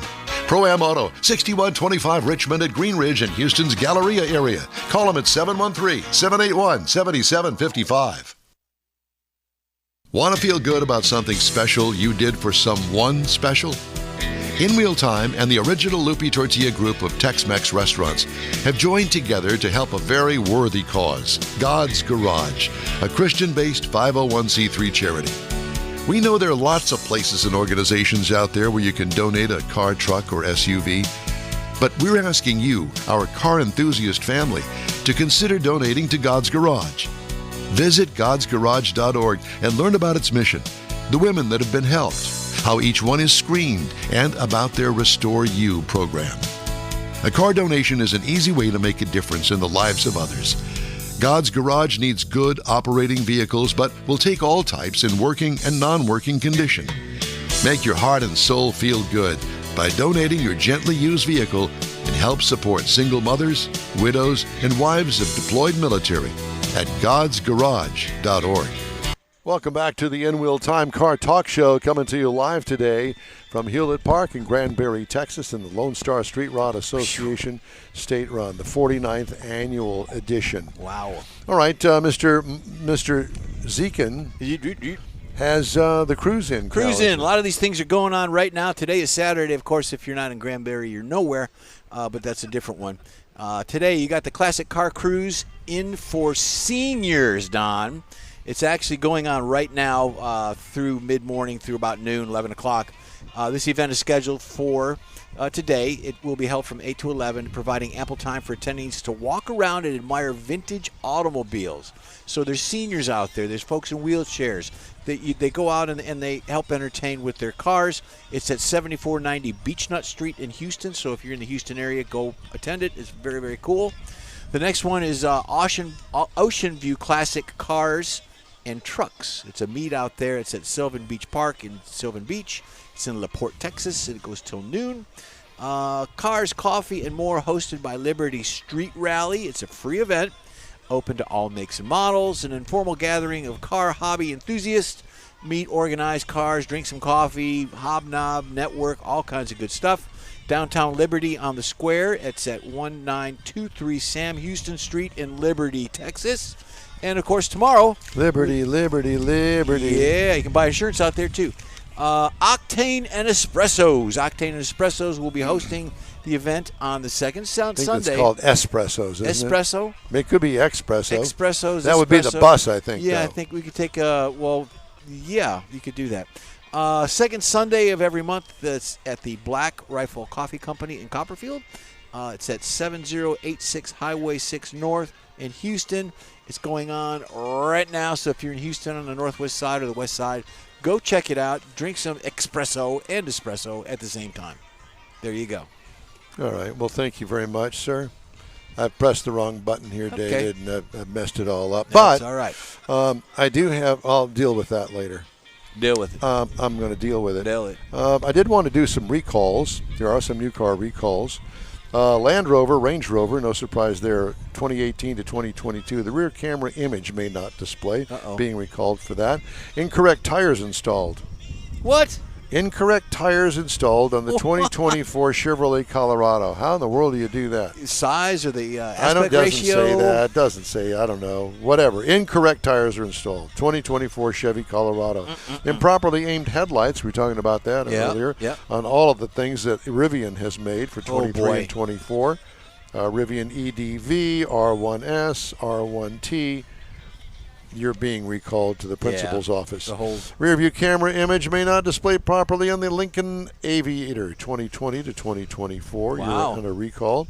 Seat wiring harness incorrectly routed. Mercedes-Benz AMG C43. Don't even know what that is. But I think that every electric or electrified vehicle made by Mercedes-Benz is being recalled because the high voltage battery may shut down unexpectedly. In other words, Martha, I don't think I have an accelerator pedal doing anything anymore. Well, I guess we'll have to pull it over to the side of the road. And call the tow truck, the Mercedes-Benz tow truck. That won't cost you anything. That's the big one. So it's AMG, EQE, a bunch. Well, and did you know that 95% of EVs are still on the road and the other 5% have made it to their destination?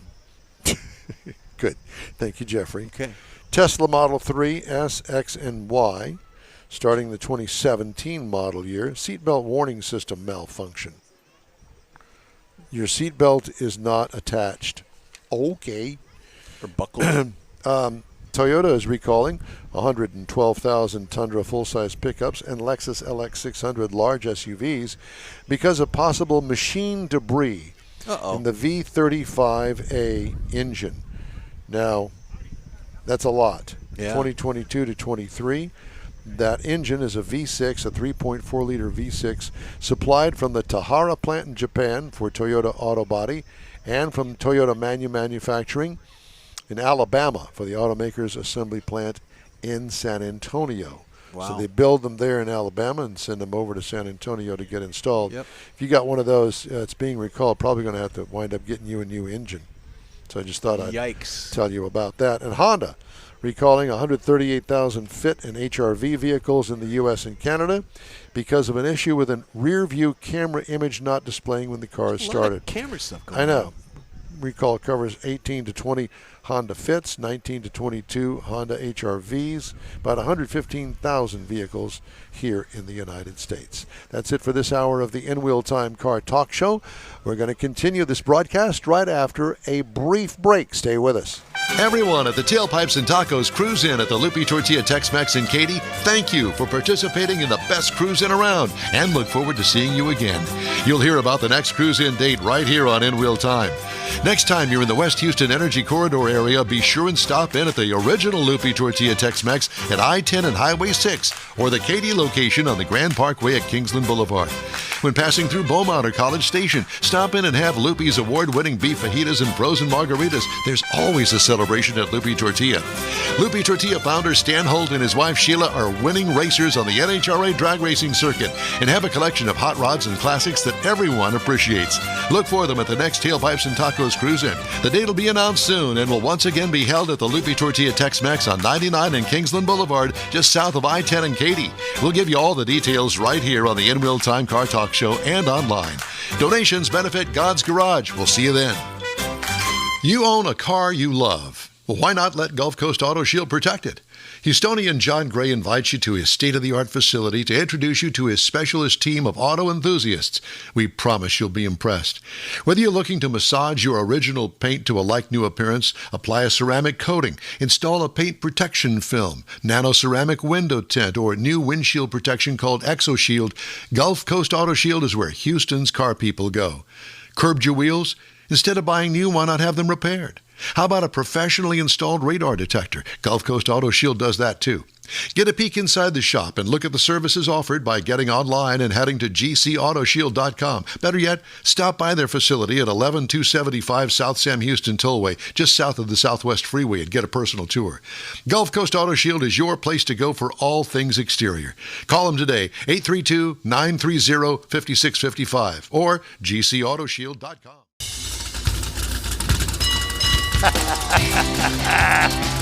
Boy, you know what? If there was ever a way to cut it any closer, wow, that's an award winner right there. I don't know how. I'm not involved in this, but between David, Don, and Mike, they seem to reach deep into their bag of tricks, pull out a handful of pixie dust, sprinkle it all over this equipment, and it works. That's what I see. Did you record that, I hope? We're going to play that back. Welcome to Hewlett Park in Granbury, Texas, and the Lone Star Street Rod Association's 49th annual state run. This is the In Wheel Time Car Talk Show. Just ahead, more attendees from this weekend's big show.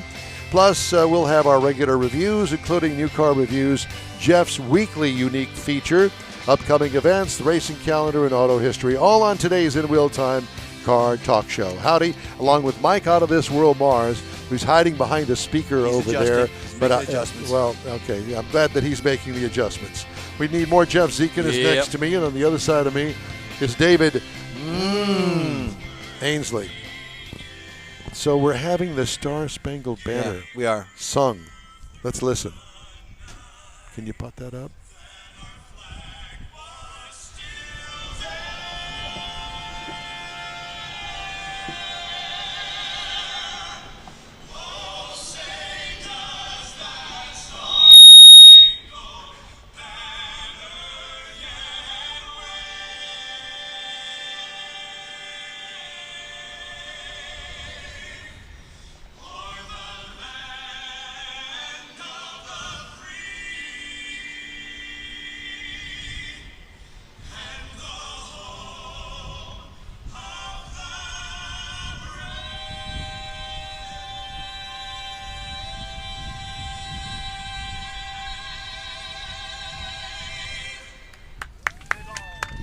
That was beautiful. Thank you, in honor to our country and our flag. God bless you all for being here. We'll have a good time through the day. We have that freedom in our country that we can do these kind of events and honor our country flag. For those of you that are participating, we're going to listen in on this for just a second. The shuttle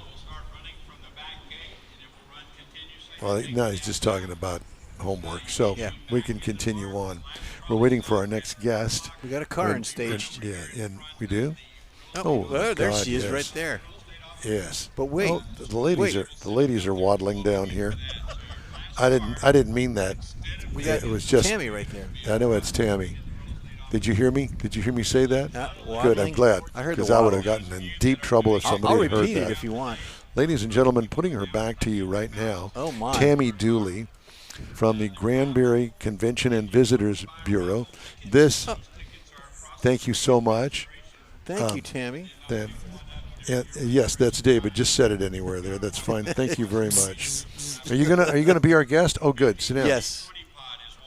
So, Leslie, Tammy Dooley. Kathy, Tammy Dooley. Mm-hmm. Donna, Tammy Dooley. Yeah, and Becky, Tammy Dooley. Becky. And your lovely wife. Yeah, Kathy. Leslie, there. Becky, Donna. I don't think it's going to go. Yeah, I was going to say that. So apparently, microphone. Pull it up tight. So apparently, you are a big, huge star here. Yeah, you're something. You're all that in a bag of chips. Because we just heard all about you. Yeah. And timing is everything. I pay them a lot. Exactly. Well, Tammy Dooley, we're up in your neck of the country. Isn't it great? Thank you for having us. Thank you for the breeze. Wonderful. Hey, we've had rain for days, and then this weekend is perfect. Yeah, it is. So, yeah. But look at this. Look at all these people. Is this not amazing? Mm-hmm. It truly is. I mean, in years past, it's always been great, but I think this is a bigger show. It is. It is a bigger show. Yeah. So, we're very excited. They come into town, and everybody loves it. I mean, obviously, you see the cars everywhere, and people who don't know what's going on are like, what's going on? That's cool. Follow the cars. Yeah. We saw them at the restaurants. Well, we met your biggest fan, the former mayor, Nin. Nin Hewlett is, you talk about a rock star. He's great. He is great. He was mayor, I don't know how many years. 10 years. 10 years. Okay, great. So you know more than I do. And they named the park after him. No, they didn't. Well, I think that wasn't he the one that kind of gave you the nod to come on in. We need you, and please come and work here. He kind of probably got the ball rolling, and so that was great. You were out in West Texas, from what I understand. Yes, I was in Midland, and I had a place here, and he knew my background, and we sold our company. The next thing I know, here I am, and loved every minute. I was only going to work a year or two, and because I was really going to retire, and when we sold the company, and I was too young. That's at least what I tell myself. Right. Got to have something to do. Right. So, so it's been great, and we've really done a lot. My background was managing convention centers and doing events and stuff, so it was a natural fit. And so the conference center here is part of my department, and I just have so much fun with it. And what does Tom/Mike do? Well, what he did, besides being your husband, he's now retired, and he told someone last night at dinner he was my arm candy. So there you go. Hey, that's like us. Same thing with us. Yeah. Where's Leslie? That's a good line for me. She's waddling up this way. She's waddling up this way. They're waddling. Yeah. He is supposed to pop in. He had to go take care of a truck situation. His truck got dented with the last hailstorm, and so he's getting a rental truck and blah blah blah. So he's supposed to pop in somewhere down here. And last year you had to leave because you're having a grandbaby. Was that last year? Yes. Who will turn 1 on Tuesday. There you go. So I'm headed to Angel Fire Tuesday. David wrote that down. He's got it in his diary. Yes, to see my little Mike. So. Yeah. Well, I'm her arm candy. Okay, I love it. Yeah. So she's a school teacher. So wherever it is that we go in Sugarland, Texas, Miss A, Miss A, Miss A, Miss A. Yeah. Yeah, and exactly. I just kind of back away and go, well, there she is. No, that's great. I know it is. I love to see it. It's wonderful. And, Mike had a big career, and he managed convention centers and venues his whole life and big arenas. Is that where you met him? Yes. You met him at work. I met him at work. You will laugh. On our wedding night, he had Clint Black in concert, and we went and ate Mexican food, and he went to work. And so we tell everybody. Short honeymoon. We tell everybody that Clint Black played at our wedding reception. And he did, He because did. we were both there. So There you go, there you go. So Did he bring you up on stage? no, Mike was working, and I wasn't working in that particular industry at the time. I was working for Hilton Hotels, doing convention sales and big events. So that was your wedding reception. It You didn't have was. time for that. We got married in his office by the county judge, and it's been 35 years. Wow. So You're not old enough. yes, oh yes. 45 for us. Oh, I love Coming up on that. 45. I love that. There he is. There's Mike, right there. You got to come around here. This is my arm candy right go. here. Come around here. You know, Right here next to her. You know, it's so Ladies funny. and gentlemen, the Dooley family. The Dooley family here.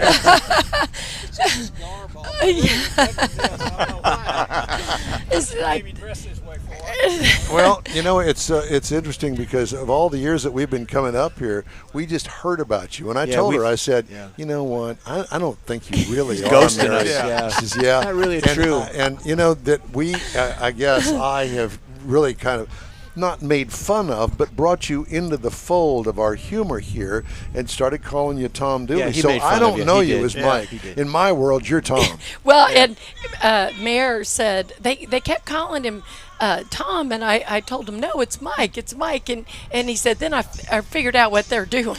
We even sang to you last Yes, you did. show. We sang to you. Well, that's the problem. A lot of people are. Well, That's him. right. Him. Yeah. I'm not. Yeah. Yeah, he's the one that brought it up because he's old enough. Yeah.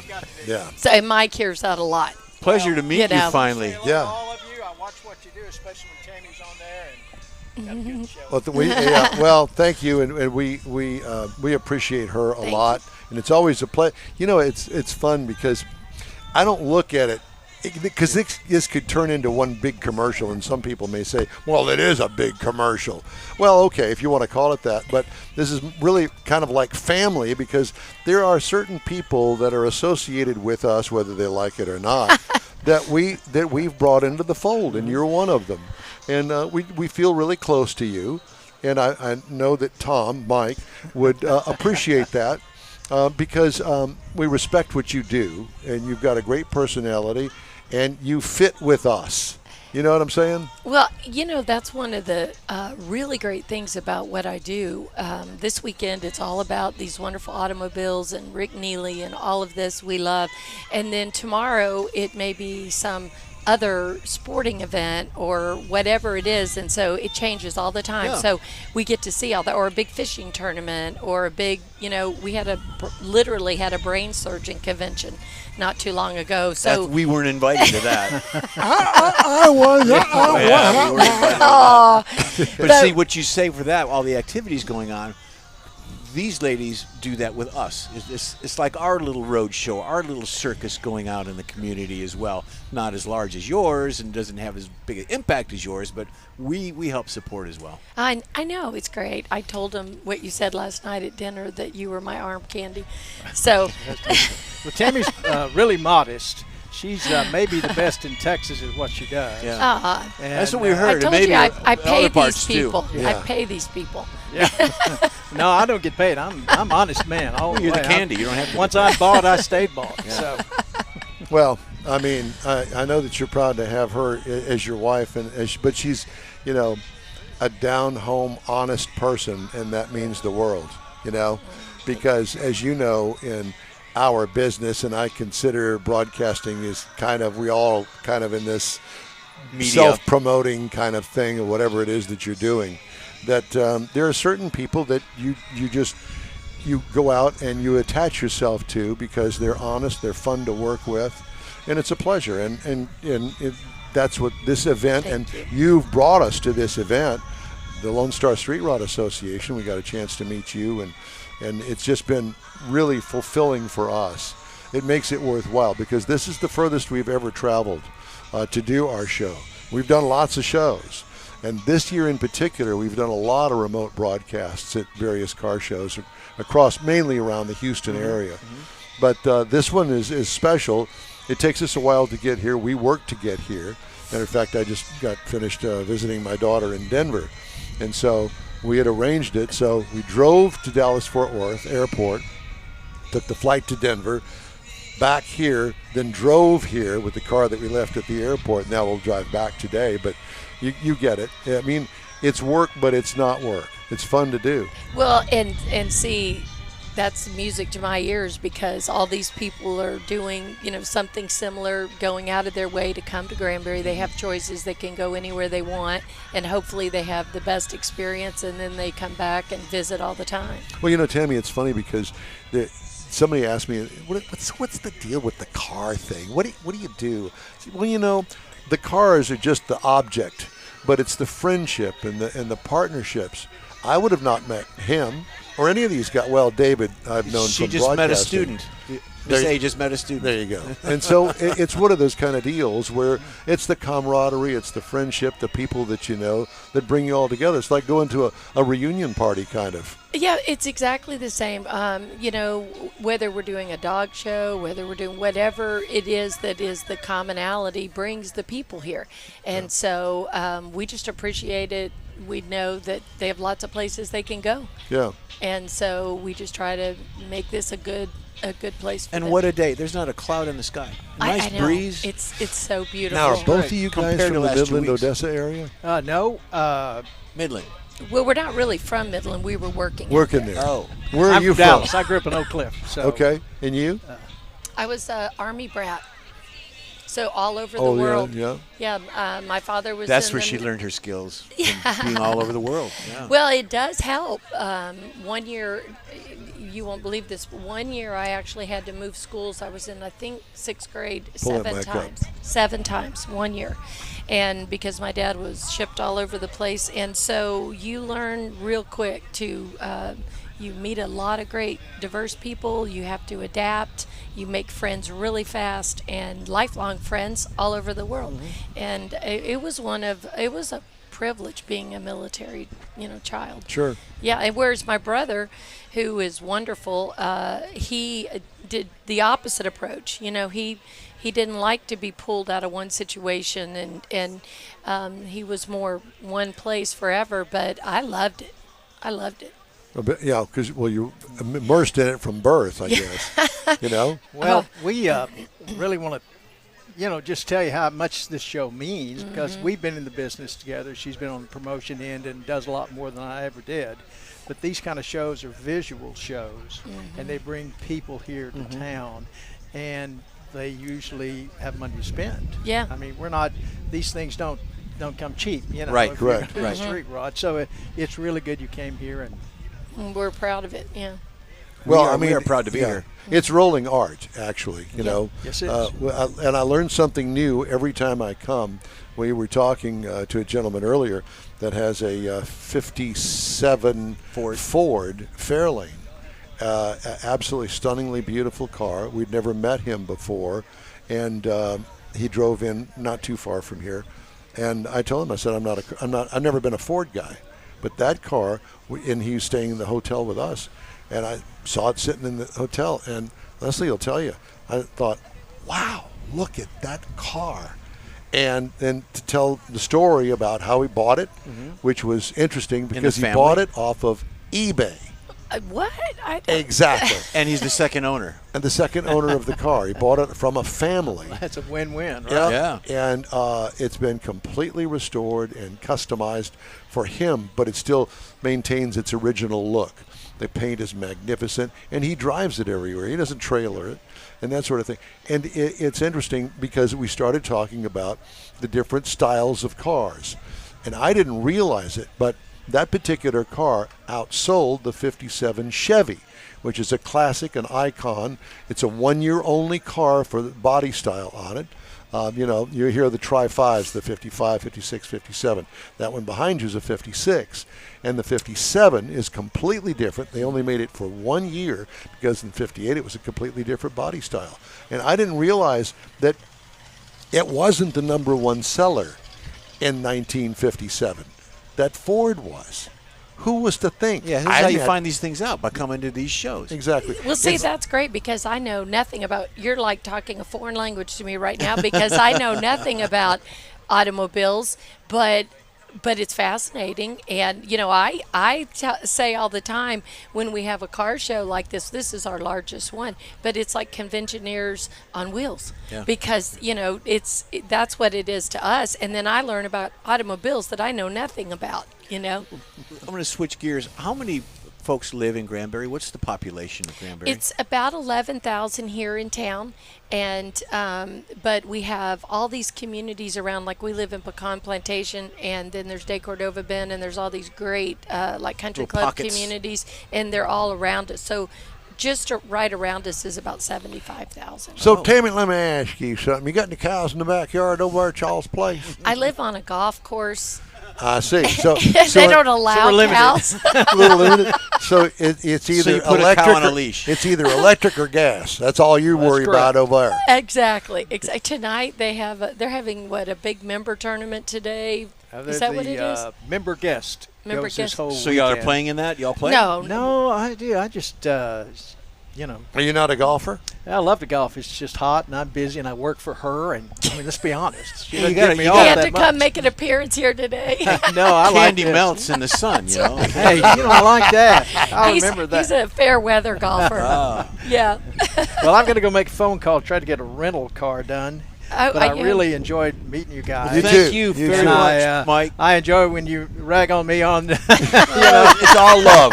But it's it, all good fun and love, and Yeah. we mean nothing but the best for it. well, it's interesting, guys. It's good to have you here. Yeah. Thank you. It's a Thank pleasure. you. And Tabby, it's great to have you here with us today, to see you in person, our once a year person-to-person kind of thing. Well, and yes, it's great seeing you guys inside your little goodie boxes.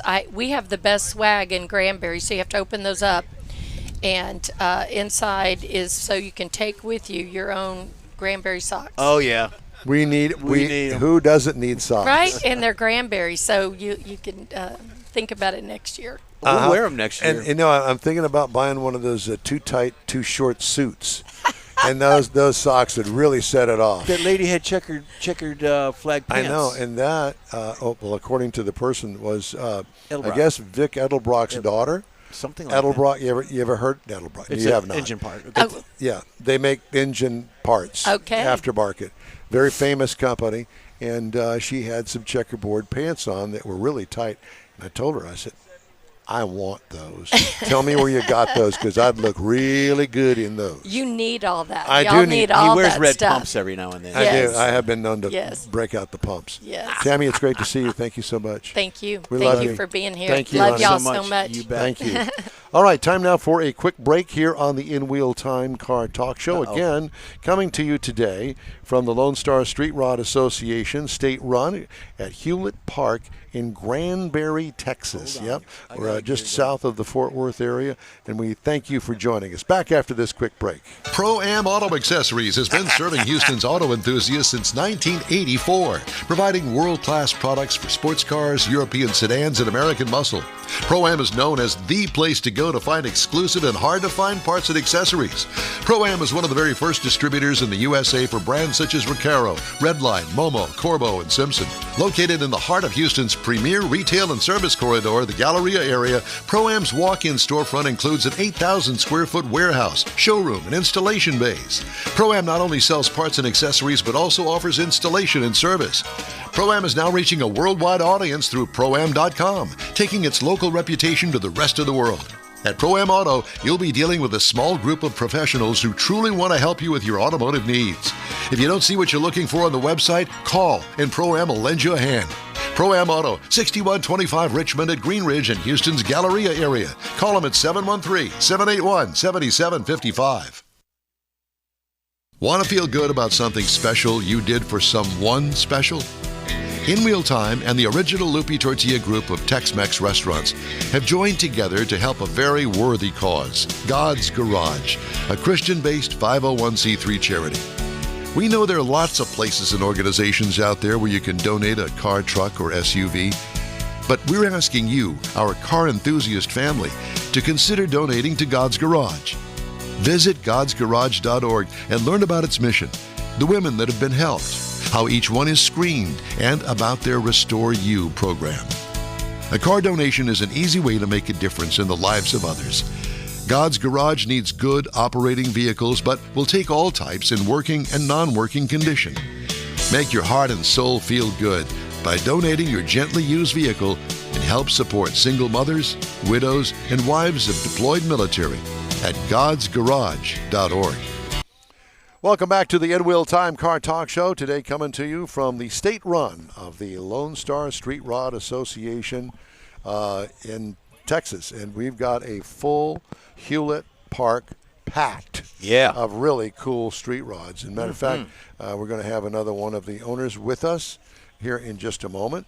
And really, I don't have enough time to get going into anything. I do have our Hemmings Sold Cars Roundup, and I had one car in particular for you, Jeff Zekin. It's a 2006 Cadillac XLR-V. Oh, XLR-V. That's a golfer's car. Yeah, it's based on a Corvette that Cadillac tried to do. So it's got the Corvette chassis underneath it, and it's got the Cadillac V-Series engine under the hood. Yeah, I know all about those. It's a convertible. You see it? And what right year? there? What year again? This is a 2006. What do you think that a 2006 beautiful silver looks like? It's all stock. Now I don't know how many miles it's got on it, but it looks really nice. 42,000. 42,000. Mr. Mars, what do you think that would be? 2006 Cadillac XLR-V. It's a two-seat coupe. I would go with 28. 28. What's your guess? 35. 35. Okay. Well, that's fair enough. Apparently, Hemmings, this car was sold on Hemmings last week for $24,150. Oh, okay. That's right in your ballpark, Jeff. That's one Cadillac I kind of shy away from. Why? Kathy? I just don't like the styling. I don't. You don't? No. Jeff, he wants a wagon. I know what it really is. You don't want to get that bald head sunburned. Yeah, and all the hair blowing in my eyes and all that. Yeah, so, it happens. That's what the real story is. It's just not a good style for me. Is that a Studebaker? Is that a Studebaker? That is. That's a Studebaker pickup truck. That's a Studi. They're so rare. You never see them. That is a beautiful one. American Graffiti. Yes. Oh my God, it is American Graffiti. So these are the things that you're missing by not being here today. Absolutely. But next year? You got a year to plan. And next year is the big 50th celebration, and it's going to be bigger and better. We're going to wait here for it. Yes, we are, because we want it. I think Dave is going to retire out here, so that or the UP. You could do this. Yeah. The lake is right there. There. It's all around. It's all around. Well, actually it is, yeah. It is kind of all around. But at any rate, this is a beautiful place, and we're honored to be here to celebrate cars, because that's basically what it is, and all different makes and models and types and styles that you could possibly imagine. And we got one on deck. And these cars are all driven in here, so it's not just they're displayed, but they're all looking good. Isn't that Milner's car? Could be Milner. Milner's car. All right. Well, it's time now for us to take a quick break here on the End Wheel Time Car Talk Show, and we are going to have more of our show, our last hour of the show, actually half hour of our show, coming up right after this quick break. Everyone at the Tailpipes and Tacos Cruise In at the Lupi Tortilla Tex-Mex in Katy, thank you for participating in the best cruise in around, and look forward to seeing you again. You'll hear about the next cruise in date right here on In Wheel Time. Next time you're in the West Houston Energy Corridor area, be sure and stop in at the original Lupi Tortilla Tex-Mex at I-10 and Highway 6, or the Katy location on the Grand Parkway at Kingsland Boulevard. When passing through Beaumont or College Station, stop in and have Lupi's award-winning beef fajitas and frozen margaritas. There's always a celebration at Lupi Tortilla. Lupi Tortilla founder Stan Holt and his wife Sheila are winning racers on the NHRA drag racing circuit and have a collection of hot rods and classics that everyone appreciates. Look for them at the next Tailpipes and Tacos Cruise In. The date will be announced soon and will once again be held at the Lupi Tortilla Tex-Mex on 99 and Kingsland Boulevard, just south of I-10 and Katy.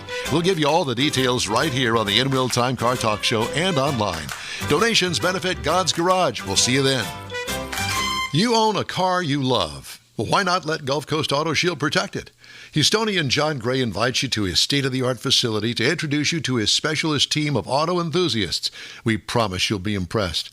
Whether you're looking to massage your original paint to a like-new appearance, apply a ceramic coating, install a paint protection film, nano-ceramic window tint, or new windshield protection called ExoShield, Gulf Coast Auto Shield is where Houston's car people go.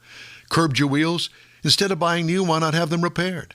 How about a professionally installed radar detector? Gulf Coast Auto Shield does that too. Get a peek inside the shop and look at the services offered by getting online and heading to gcautoshield.com. Better yet, stop by their facility at 11275 South Sam Houston Tollway, just south of the Southwest Freeway, and get a personal tour. Gulf Coast Auto Shield is your place to go for all things exterior. Call them today, 832-930-5655 or gcautoshield.com. Welcome to Hewlett Park in Granbury, Texas, and the Lone Star Street Rod Association's 49th Annual State Run. This is the In Wheel Time Car Talk Show. Just ahead, got another attendee from this weekend's big show here in the park. Plus, we're going to have a little bit later on the racing calendar and auto history. Yes. That's also coming up. Howdy, along with Mike Out of This World Mars. We always need more Jeff Zekin, and a special appearance by His Majesty David Ainsley, our In-Wheel Time Chief Engineer and Head Bottle Washer. He brings the pixie dust to the show. He does bring the pixie dust. Yeah. You got to have one of those guys always. Yeah. So thank you, David, and thanks for all the scrambling that was going on all day long. It was his nickname, Pixie. And on my computer that blew up overnight. So we just wanted to make all the excuses that we possibly can of how screwed up today's show has become. But at any rate, Mr. Mars, I see we got another guest in the house. Joining us now is Mr. Butch Doss, and he's got this 1950 shoebox Ford sitting right back here behind us in a bright red. Butch, how do you spell your last name? D-A-U-S? Just like Hoss, only a D. D-O-S-S. D-O-S-S. Oh, okay. Yeah. Okay. Yeah, that color is race red. Race red. Yeah, and that's a Ford and a Ford. It don't have no Chevrolet motor. Wow. God bless you. That's the way it's supposed to be. Right. And what year is it, 49? It's a 50. A 1950. A 50. And it's a 50 what? Well, they call it, back then they called them two-doors, T-U-D-O-R. Yep. Yeah, two-door. I don't know why, but shoebox. I call it a shoebox. Yeah, that's how I know. I couldn't think of the name. Yeah. Well, you know, it's got that that one Dagmar in the front of it that kind of really. Oh, yeah. Yeah. It's only one. Yeah. In fact, some of them even had a headlight right there. Yeah, Did my they really? aunt had one like that. Like a Tucker. Well, I was thinking more along the lines of the Studebaker. My brother had a 49 Studebaker with that thing in the middle. I get a lot of people that say, come up to me and they'll say, is that a Studebaker? And I'll say, no, ma'am, that's a Ford car right there. Right. Yeah, and the roof line is the giveaway. Yeah. To me, on the side. If you didn't know, there's not a Studebaker that looks like that on the side. Right. Yeah. And I've took both vent windows out. You know, did? They had a front vent and a rear vent, and I took it out sort of make it look like a two-door hardtop. Well, it looks great. It does. And, now, did you do the restoration on that yourself? Well, I'm a retired firefighter. I worked 33 years for the Waco Fire Department. Jackie Hansen? I'm afraid so. But we don't want to talk about him. No, I thought y'all wanted to talk about my car. No, we do. I know how and you a guys wonderful with car it hoses is. are. Well, my captain in the Waco Fire Department built hot rods. He come up one day in a 55 Crown Vic. And I told him, I said, man, I'd like to get me a hot rod. So that's the fourth car me and him has built. Now, I say me and him. All I did, he'd say rub here, I'd rub there. I'd take paint off. But that car, we built it, painted it, put the motor in it, drivetrain, front end. We did all the work ourselves. Has it got the original chassis underneath it? From the front fender back, it's got a new clip under it. Gotcha, front clip. Mustang 2 clip, Yep. and a Fat Man front end, they call it. Nice, yes. That's an aftermarket supplier, correct? Yes, sir. Yeah, Right, yes, yeah. And it's got a 4-link on it. A 4-link. For the back. And the motor? The motor's a Mustang 5.0. A 5.0 Mustang. 302 Mustang. Yeah. Fuel injected, power, air, whole bit. Yeah. Wow. Vintage air. How was that vintage air putting it in there? It's not too hard to put in, but I don't know. A lot of hot rodders, we have trouble with our air conditionings, but so far down on this trip, that one's been great. So where are you from originally? Where'd you drive it in from? Waco area. Waco area. Yes, sir. I live in a little town called Axtell, right outside of Waco. An hour and a half or so? Yeah, about an hour and a half. So the DOS Sales, that's your company? That was my dad's business, and I was selling pens and pencils and calendars and key rings and matchbooks and embroidery since 1965 myself.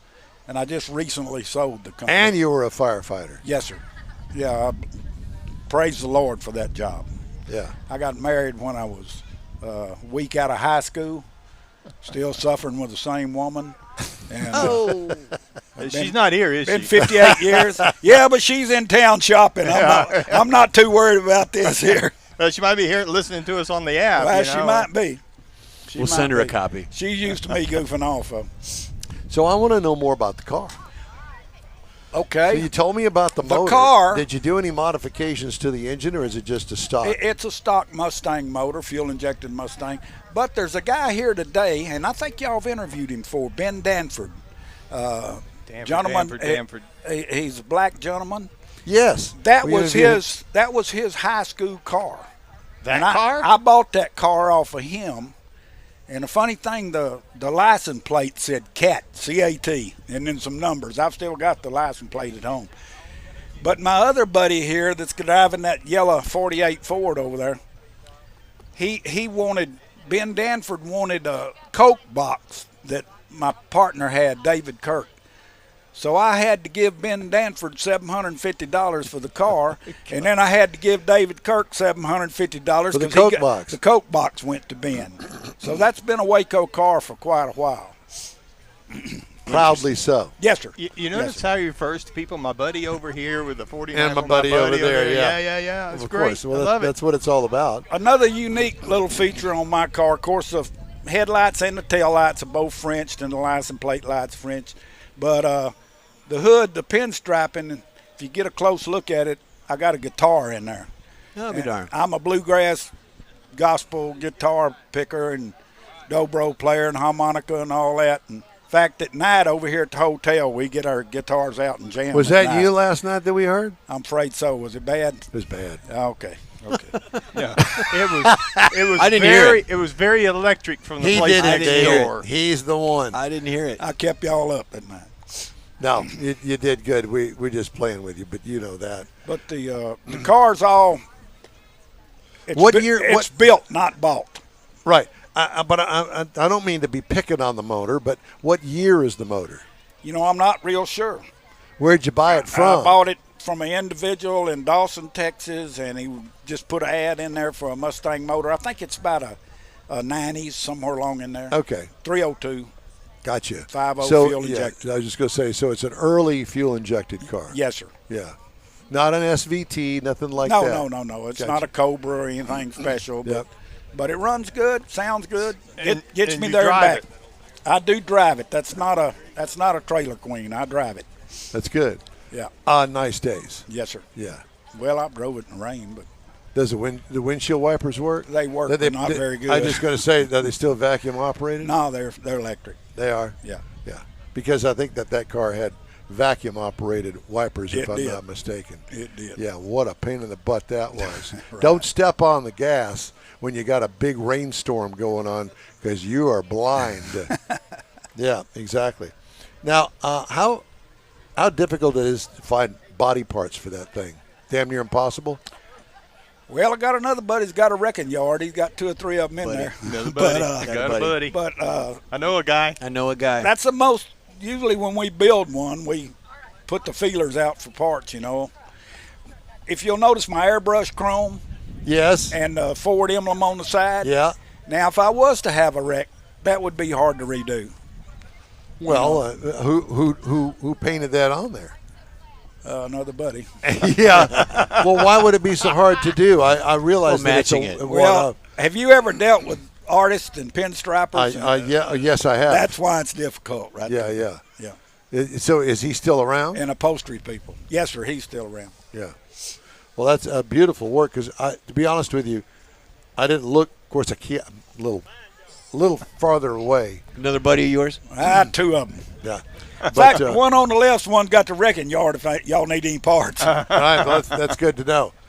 Was that airbrush side piece on there? Did that actually have that Ford emblem up in it originally? No. I was going to say. That's my touch. I like that a lot. I'm a good designer. I can't do nothing without my buddy helping me, welding or cutting or none of that stuff. But got a good imagination. I get some good ideas, Yeah, that's good. I like it a lot. Now, that car, if you'll notice the back of it, I got a sticker on it called Red Rider, okay? Okay.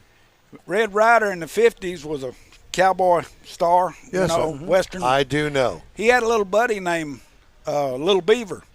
Robert Blake paid the Little Beaver. And I've got a rat rod at home, 50 model Ford, that I call Little Beaver.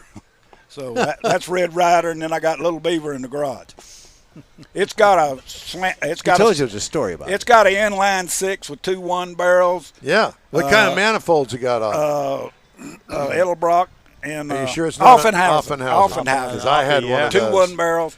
It's got a beer keg for a gas tank, 37 lights, 29 grill shell, 4-foot wrench for the back bumper, and I got J.R. Cash 1 piece at a time painted on it. That's my idea. You got it from a buddy of his. But anyway, I may have it here next year, I hope. So you should bring I don't think there's another Little Beaver out here. You should bring it. There's no beavers out here. I've been looking. Doss Sales Company. Yes, sir. Is it still in business? Yes, sir. Sort of. I'm still selling. But I did sell my company. It's now Pioneer Sales and Promotions, Waco, Texas. I always remember the hand that gives gathers. So that's my motto on advertising, promotional items. Remember that, David, because I won't. He's got some Oriental woofle dust over there. He'll sprinkle on that sand when I leave. Uh-huh. Yeah. Yeah. So the wheels. The wheels, they're stock. No. Yeah. They had trim rings on them? Well, yes, sir. No. The trim rings are okay, but I had wide whites on it, and I blew one out during COVID, and I could not get one ordered nowhere. So I bought some cheap black walls, and I hadn't gone back yet. I hadn't switched back yet because Are you going to switch back to the whites? money situation. Yeah. I'll put some wide whites on it probably. I think they look pretty cool. Yeah. Because I like that look too. Yeah. Yeah. Because back in the day, the wide whites meant you had money, and those were fixed-up, dolled-up cars. Yeah. Most of the cars sold looked like that. And I'd like to get a set of Kragers for it. I've thought about that, but I've just never go stock. Never been stock. there. I sort of like that look there. And you can get the wide whites from Coker Tire. Right. Right. Yeah. So those are those are stock hubcaps. Yes, sir.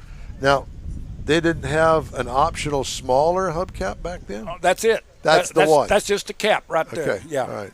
The 49 was a little different than that. It's got the little dog ears on the actual wheel that it pops on. Yeah. Right. Uh-huh. Well, that's very nice. And the only difference between that car on a 49 and a 50, the 49 had a screw-on gas cap back in the back, and where that one's got a flip lid. Under the taillight? And license plate? under right on the side of the car. Oh, okay. And then the park lights on the 50, you see that little chrome around the park lights? Uh-huh. Well, the 49 is just a park light there. There's no chrome. And, of course, that's also a pretty famous car because of Robert Mitchum in Thunder Road. Oh, yeah. Did he wreck it in Thunder Road? Oh, yeah, at the end. Yeah. Big wreck. Big wreck, yeah. Well, now, the chrome around the turn signals. Yes, sir. Was that stock with that car? That's stock, yes, sir. With that car? That grill, everything on that front end stock except the French lights and the nose deck. So, and you say that there was an option that you could get a headlight in there and the Dagmar. I've seen them, yes, sir. Interesting. Yeah. Well, there's something to be said for those Dagmars. Of course, back then they didn't call them that. No. Because the woman that the Dagmar was named, that it was named for, those came out on the Cadillac. Yeah. Right. There's 2 of them. Right. Yeah. and they were huge. Some guys call them Dolly Partons now. Oh, well, updated. younger guys. I can see Updated. where younger guys would do that. You're dating yourself by calling them Dagmars, Don. Dagmars. Dagmars. And if you look that up, if you Google search that, there's a picture of the woman that they're named we did after. a segment on it. And she was actually very attractive back Yes, in she the was. 50s. Yeah. Yeah. Large bosomed woman. Amen. Big bumpers. Yeah. Well, they actually started putting rubber bumpers on the end of them to kind of tone it down because they were rather large when they first came out. So there's that. Well, listen, man, it's great to talk to you, and we love your car. It's been a pleasure talking to you, gentlemen. Thank you, And sir. you know you'll be able to see this on. There's 10,000 55, 56, and 57 Chevrolets around, but there ain't. If you look around today, there's not many shoebox there's Fords. one 57 in here we talked to earlier. Yeah. So and He's back over there. he was Ford on Ford. Right. So Yeah. that was great. Yeah.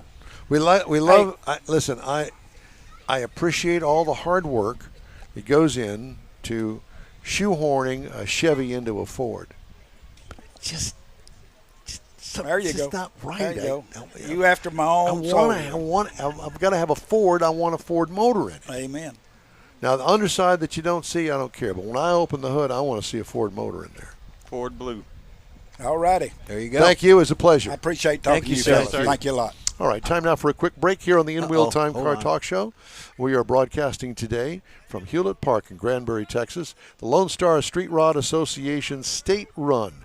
And we sure appreciate you taking the time to join us, whether you're joining us on our live stream, a podcast, or any other method, including an old ear horn. Doesn't make any difference. What? We appreciate you being here. Tune in radio. We'll be right back. You just stay with us. Pro-Am Auto Accessories has been serving Houston's auto enthusiasts since 1984, providing world-class products for sports cars, European sedans, and American muscle.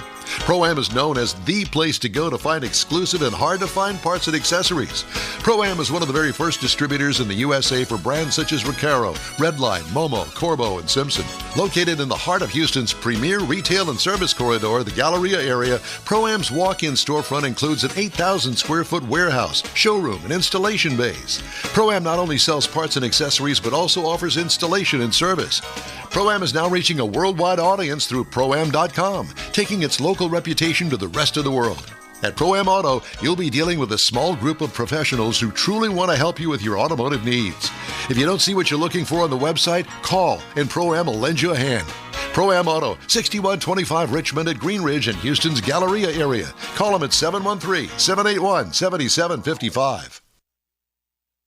Want to feel good about something special you did for someone special? In-Wheel Time and the original Lupi Tortilla group of Tex-Mex restaurants have joined together to help a very worthy cause, God's Garage, a Christian-based 501c3 charity. We know there are lots of places and organizations out there where you can donate a car, truck, or SUV, but we're asking you, our car enthusiast family, to consider donating to God's Garage. Visit godsgarage.org and learn about its mission, the women that have been helped, how each one is screened, and about their Restore You program. A car donation is an easy way to make a difference in the lives of others. God's Garage needs good operating vehicles, but will take all types in working and non-working condition. Make your heart and soul feel good by donating your gently used vehicle and help support single mothers, widows, and wives of deployed military at godsgarage.org. Thanks for joining us today here on the In-Wheel Time Car Talk Show. And we are coming to you again from the Lone Star Street Rod Association, what they call the State Run. It's a once-a-year gathering up here in Granbury, Texas, which is a cute little town. You'd really like it. And it's a great park here, Hewlett Park.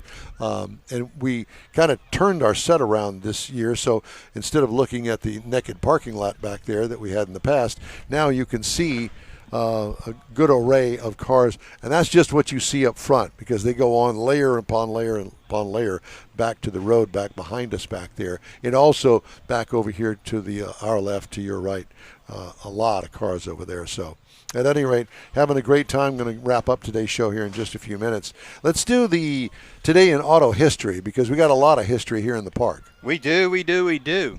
And June the 2nd, 1992, the National Corvette Museum breaks ground. Now, a couple of weeks ago, we talked about the Corvette Convoy coming up Labor Day weekend to celebrate, happens every 5 years, to celebrate the anniversary of that museum. And an interesting thing I found was that when they broke ground, Arcus Duntov was driving a bulldozer to help do some of that as part of the groundbreaking. I met Zora and actually have a picture in the studio of him with Bill and Sharon Seitz, myself, and some of the other car club members. And he appeared at a Corvette Expo.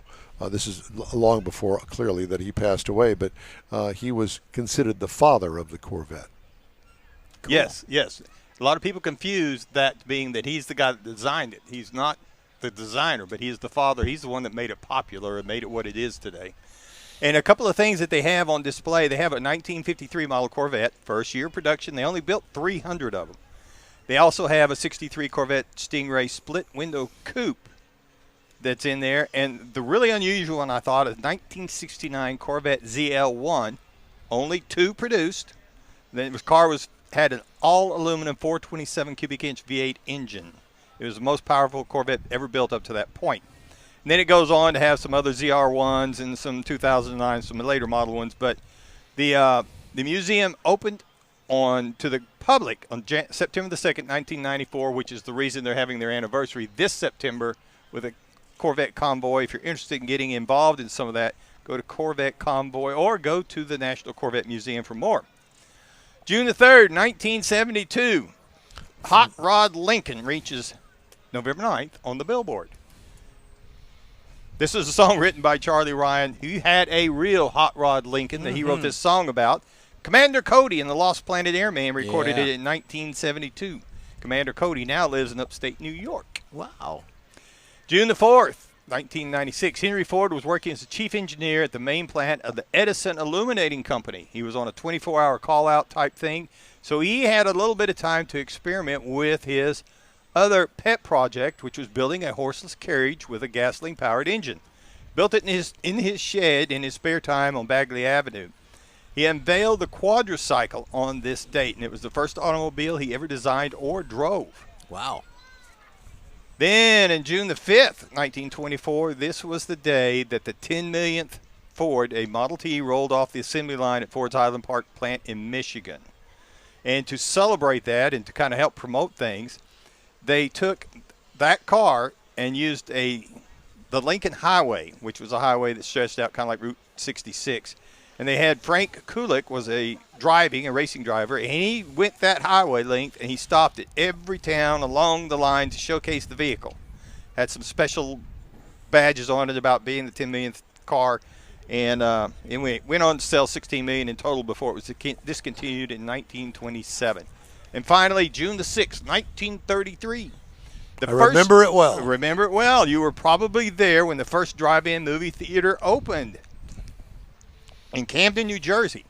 And it was created, it wasn't called a drive-in, it was a park-in theater that was created. That's what they called it, with a patented. And eventually there was up to 4,000 theaters at the max.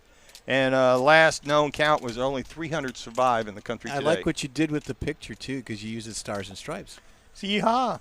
And that's this week in auto history. Well, that is just tremendous. Just tremendous. Tremendioso. Thank you so much for taking us down that trip. Memory lane. On memory lane, there you Mr. go. Mars. Well, I really like the Hot Rod Lincoln because I remember that song. Yeah, I was singing it in my head. Can you sing it now? No, just in my head. I want to continue the Hemmings Sold Cars Roundup because that was pretty interesting. Okay. C3 Corvette, which is a 1982 Chevrolet Corvette. And it's sold. Very nice looking. It is a coupe, and it's not a convertible or what we used to call a roadster. And it's got some custom wire wheels that I'm not a big fan of, but you can take those off. But it looks completely stock. It had absolutely no horsepower, but 1982 Chevrolet Corvette. What do you think that sold for on Hemmings? $9,000. No, I was going to go 14. David, did you want to join in? Do you Sure. I was going to say 10. $13,650. Well, we're kind of in the ballpark there. Yeah, you are. Not really expensive or overpriced. And it may have 100,000 miles on it. I don't know. Don't really care. Here's one that was kind of surprising: a 1973 Corvette.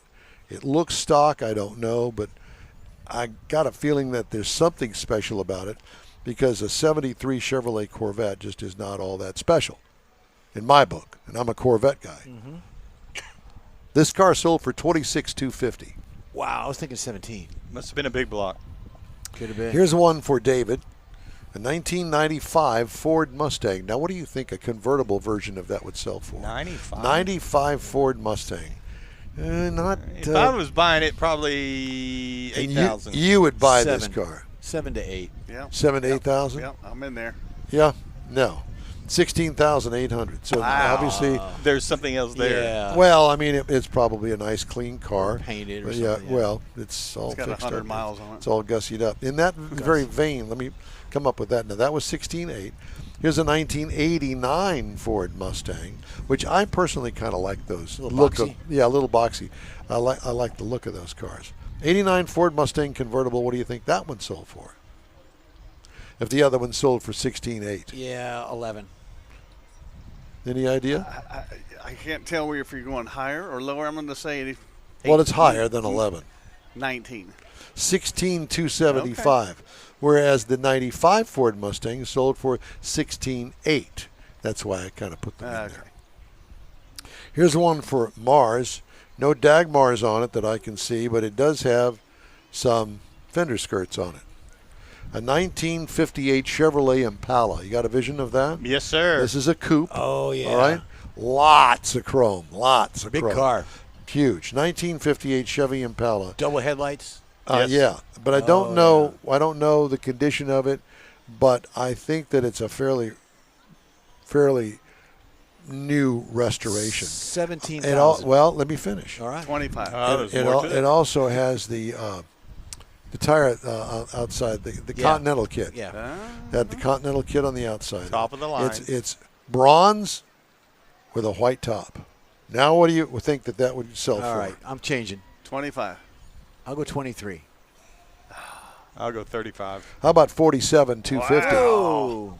Yeah, it's a nice car. It was the two-tone paint. I kept telling you it was a nice car, but you wouldn't take the bite. No, we have been listening all day. Here's another combo, a Ford Mustang combo that I want you guys to take a hit at. 1965 Ford Mustang Coupe. And it's got the V8 insignia up on the left front fender. Okay, it is a 65 Ford Mustang Coupe, and looks clean.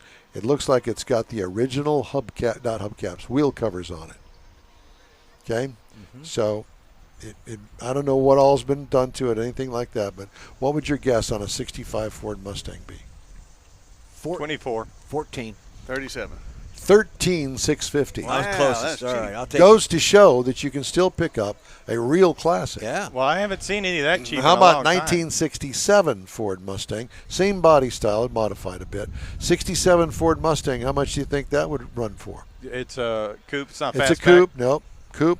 It's a fast. I would drop 18. 17. 17. David? 15. I think good for you. 15,750. Wow. Nice. So the been next looking in the wrong time you're in places. the market for a minivan, a Go see Honda David. Odyssey minivan. Go see David. There you go. Do that. 15,000. David, you guy. And here's 15, there you go. the one that I'm going to leave it with, the 52 Studebaker Starlight that sold for $1,700. On Hemmings? On Hemmings, Hemmings, yeah. It's rough. More of the In-Wheel Time Car Talk Show. We're going to wrap things up right after this quick break. Everyone at the Tailpipes and Tacos Cruise In at the Lupi Tortilla Tex-Mex in Katy, thank you for participating in the best cruise in around and look forward to seeing you again. You'll hear about the next cruise in date right here on In Wheel Time. Next time you're in the West Houston Energy Corridor area, be sure and stop in at the original Lupi Tortilla Tex-Mex at I-10 and Highway 6 or the Katy location on the Grand Parkway at Kingsland Boulevard. When passing through Beaumont or College Station, stop in and have Loopy's award-winning beef fajitas and frozen margaritas. There's always a celebration at Loopy Tortilla. Loopy Tortilla founder Stan Holt and his wife Sheila are winning racers on the NHRA drag racing circuit and have a collection of hot rods and classics that everyone appreciates. Look for them at the next Tailpipes and Tacos Cruise-In. The date will be announced soon and will once again be held at the Loopy Tortilla Tex-Mex on 99 and Kingsland Boulevard, just south of I-10 and Katy. We'll give you all the details right here on the In Real Time Car Talk Show and online. Donations benefit God's Garage. We'll see you then. You own a car you love. Well, why not let Gulf Coast Auto Shield protect it? Houstonian John Gray invites you to his state-of-the-art facility to introduce you to his specialist team of auto enthusiasts. We promise you'll be impressed. Whether you're looking to massage your original paint to a like-new appearance, apply a ceramic coating, install a paint protection film, nano-ceramic window tint, or new windshield protection called ExoShield, Gulf Coast Auto Shield is where Houston's car people go. Curbed your wheels? Instead of buying new, why not have them repaired? How about a professionally installed radar detector? Gulf Coast Auto Shield does that too. Get a peek inside the shop and look at the services offered by getting online and heading to gcautoshield.com. Better yet, stop by their facility at 11275 South Sam Houston Tollway, just south of the Southwest Freeway, and get a personal tour. Gulf Coast Auto Shield is your place to go for all things exterior. Call them today, 832-930-5655 or gcautoshield.com. Well, I guess that whatever it was that Mr. Mars put into the computer here, it didn't work. So it did leave it to Mars to bring it on about 5 minutes late. That's the fade-in that we did. Well, we just wanted to remind you that we appreciate and love our chief engineer, David Ainsley, for all he's done for us today, because I don't know how we got it on the air, but we did somehow, some way. We'd also like to thank all the people here in Granbury, especially Tammy Dooley and the fine folks here at Hewlett Park for hosting the Lone Star Street Rod Association's 49th annual state run. It goes on the rest of today, and then the rest of the event happens again tomorrow. Right here. So if you're up here in the North Texas area looking for a Sunday drive, this is a great place to do it. Lots of attendees here. The park is packed. Great cars and great hospitality. We always have a good time coming up here, and we encourage you to check out the Lone Star Street Rod Association. Well, that's it for the In Wheel Time Car Talk Show for this week. Don't forget to follow us on Facebook, YouTube, and InWheelTime.com for our live feeds every Saturday from 8 to 11 a.m. Central Time. Subscribe. To what? Subscribe to In Wheel Time. Subscribe. Yes, do that. Follow us on all of the things that you know how to follow us on. We'll see you next week. Have a good week.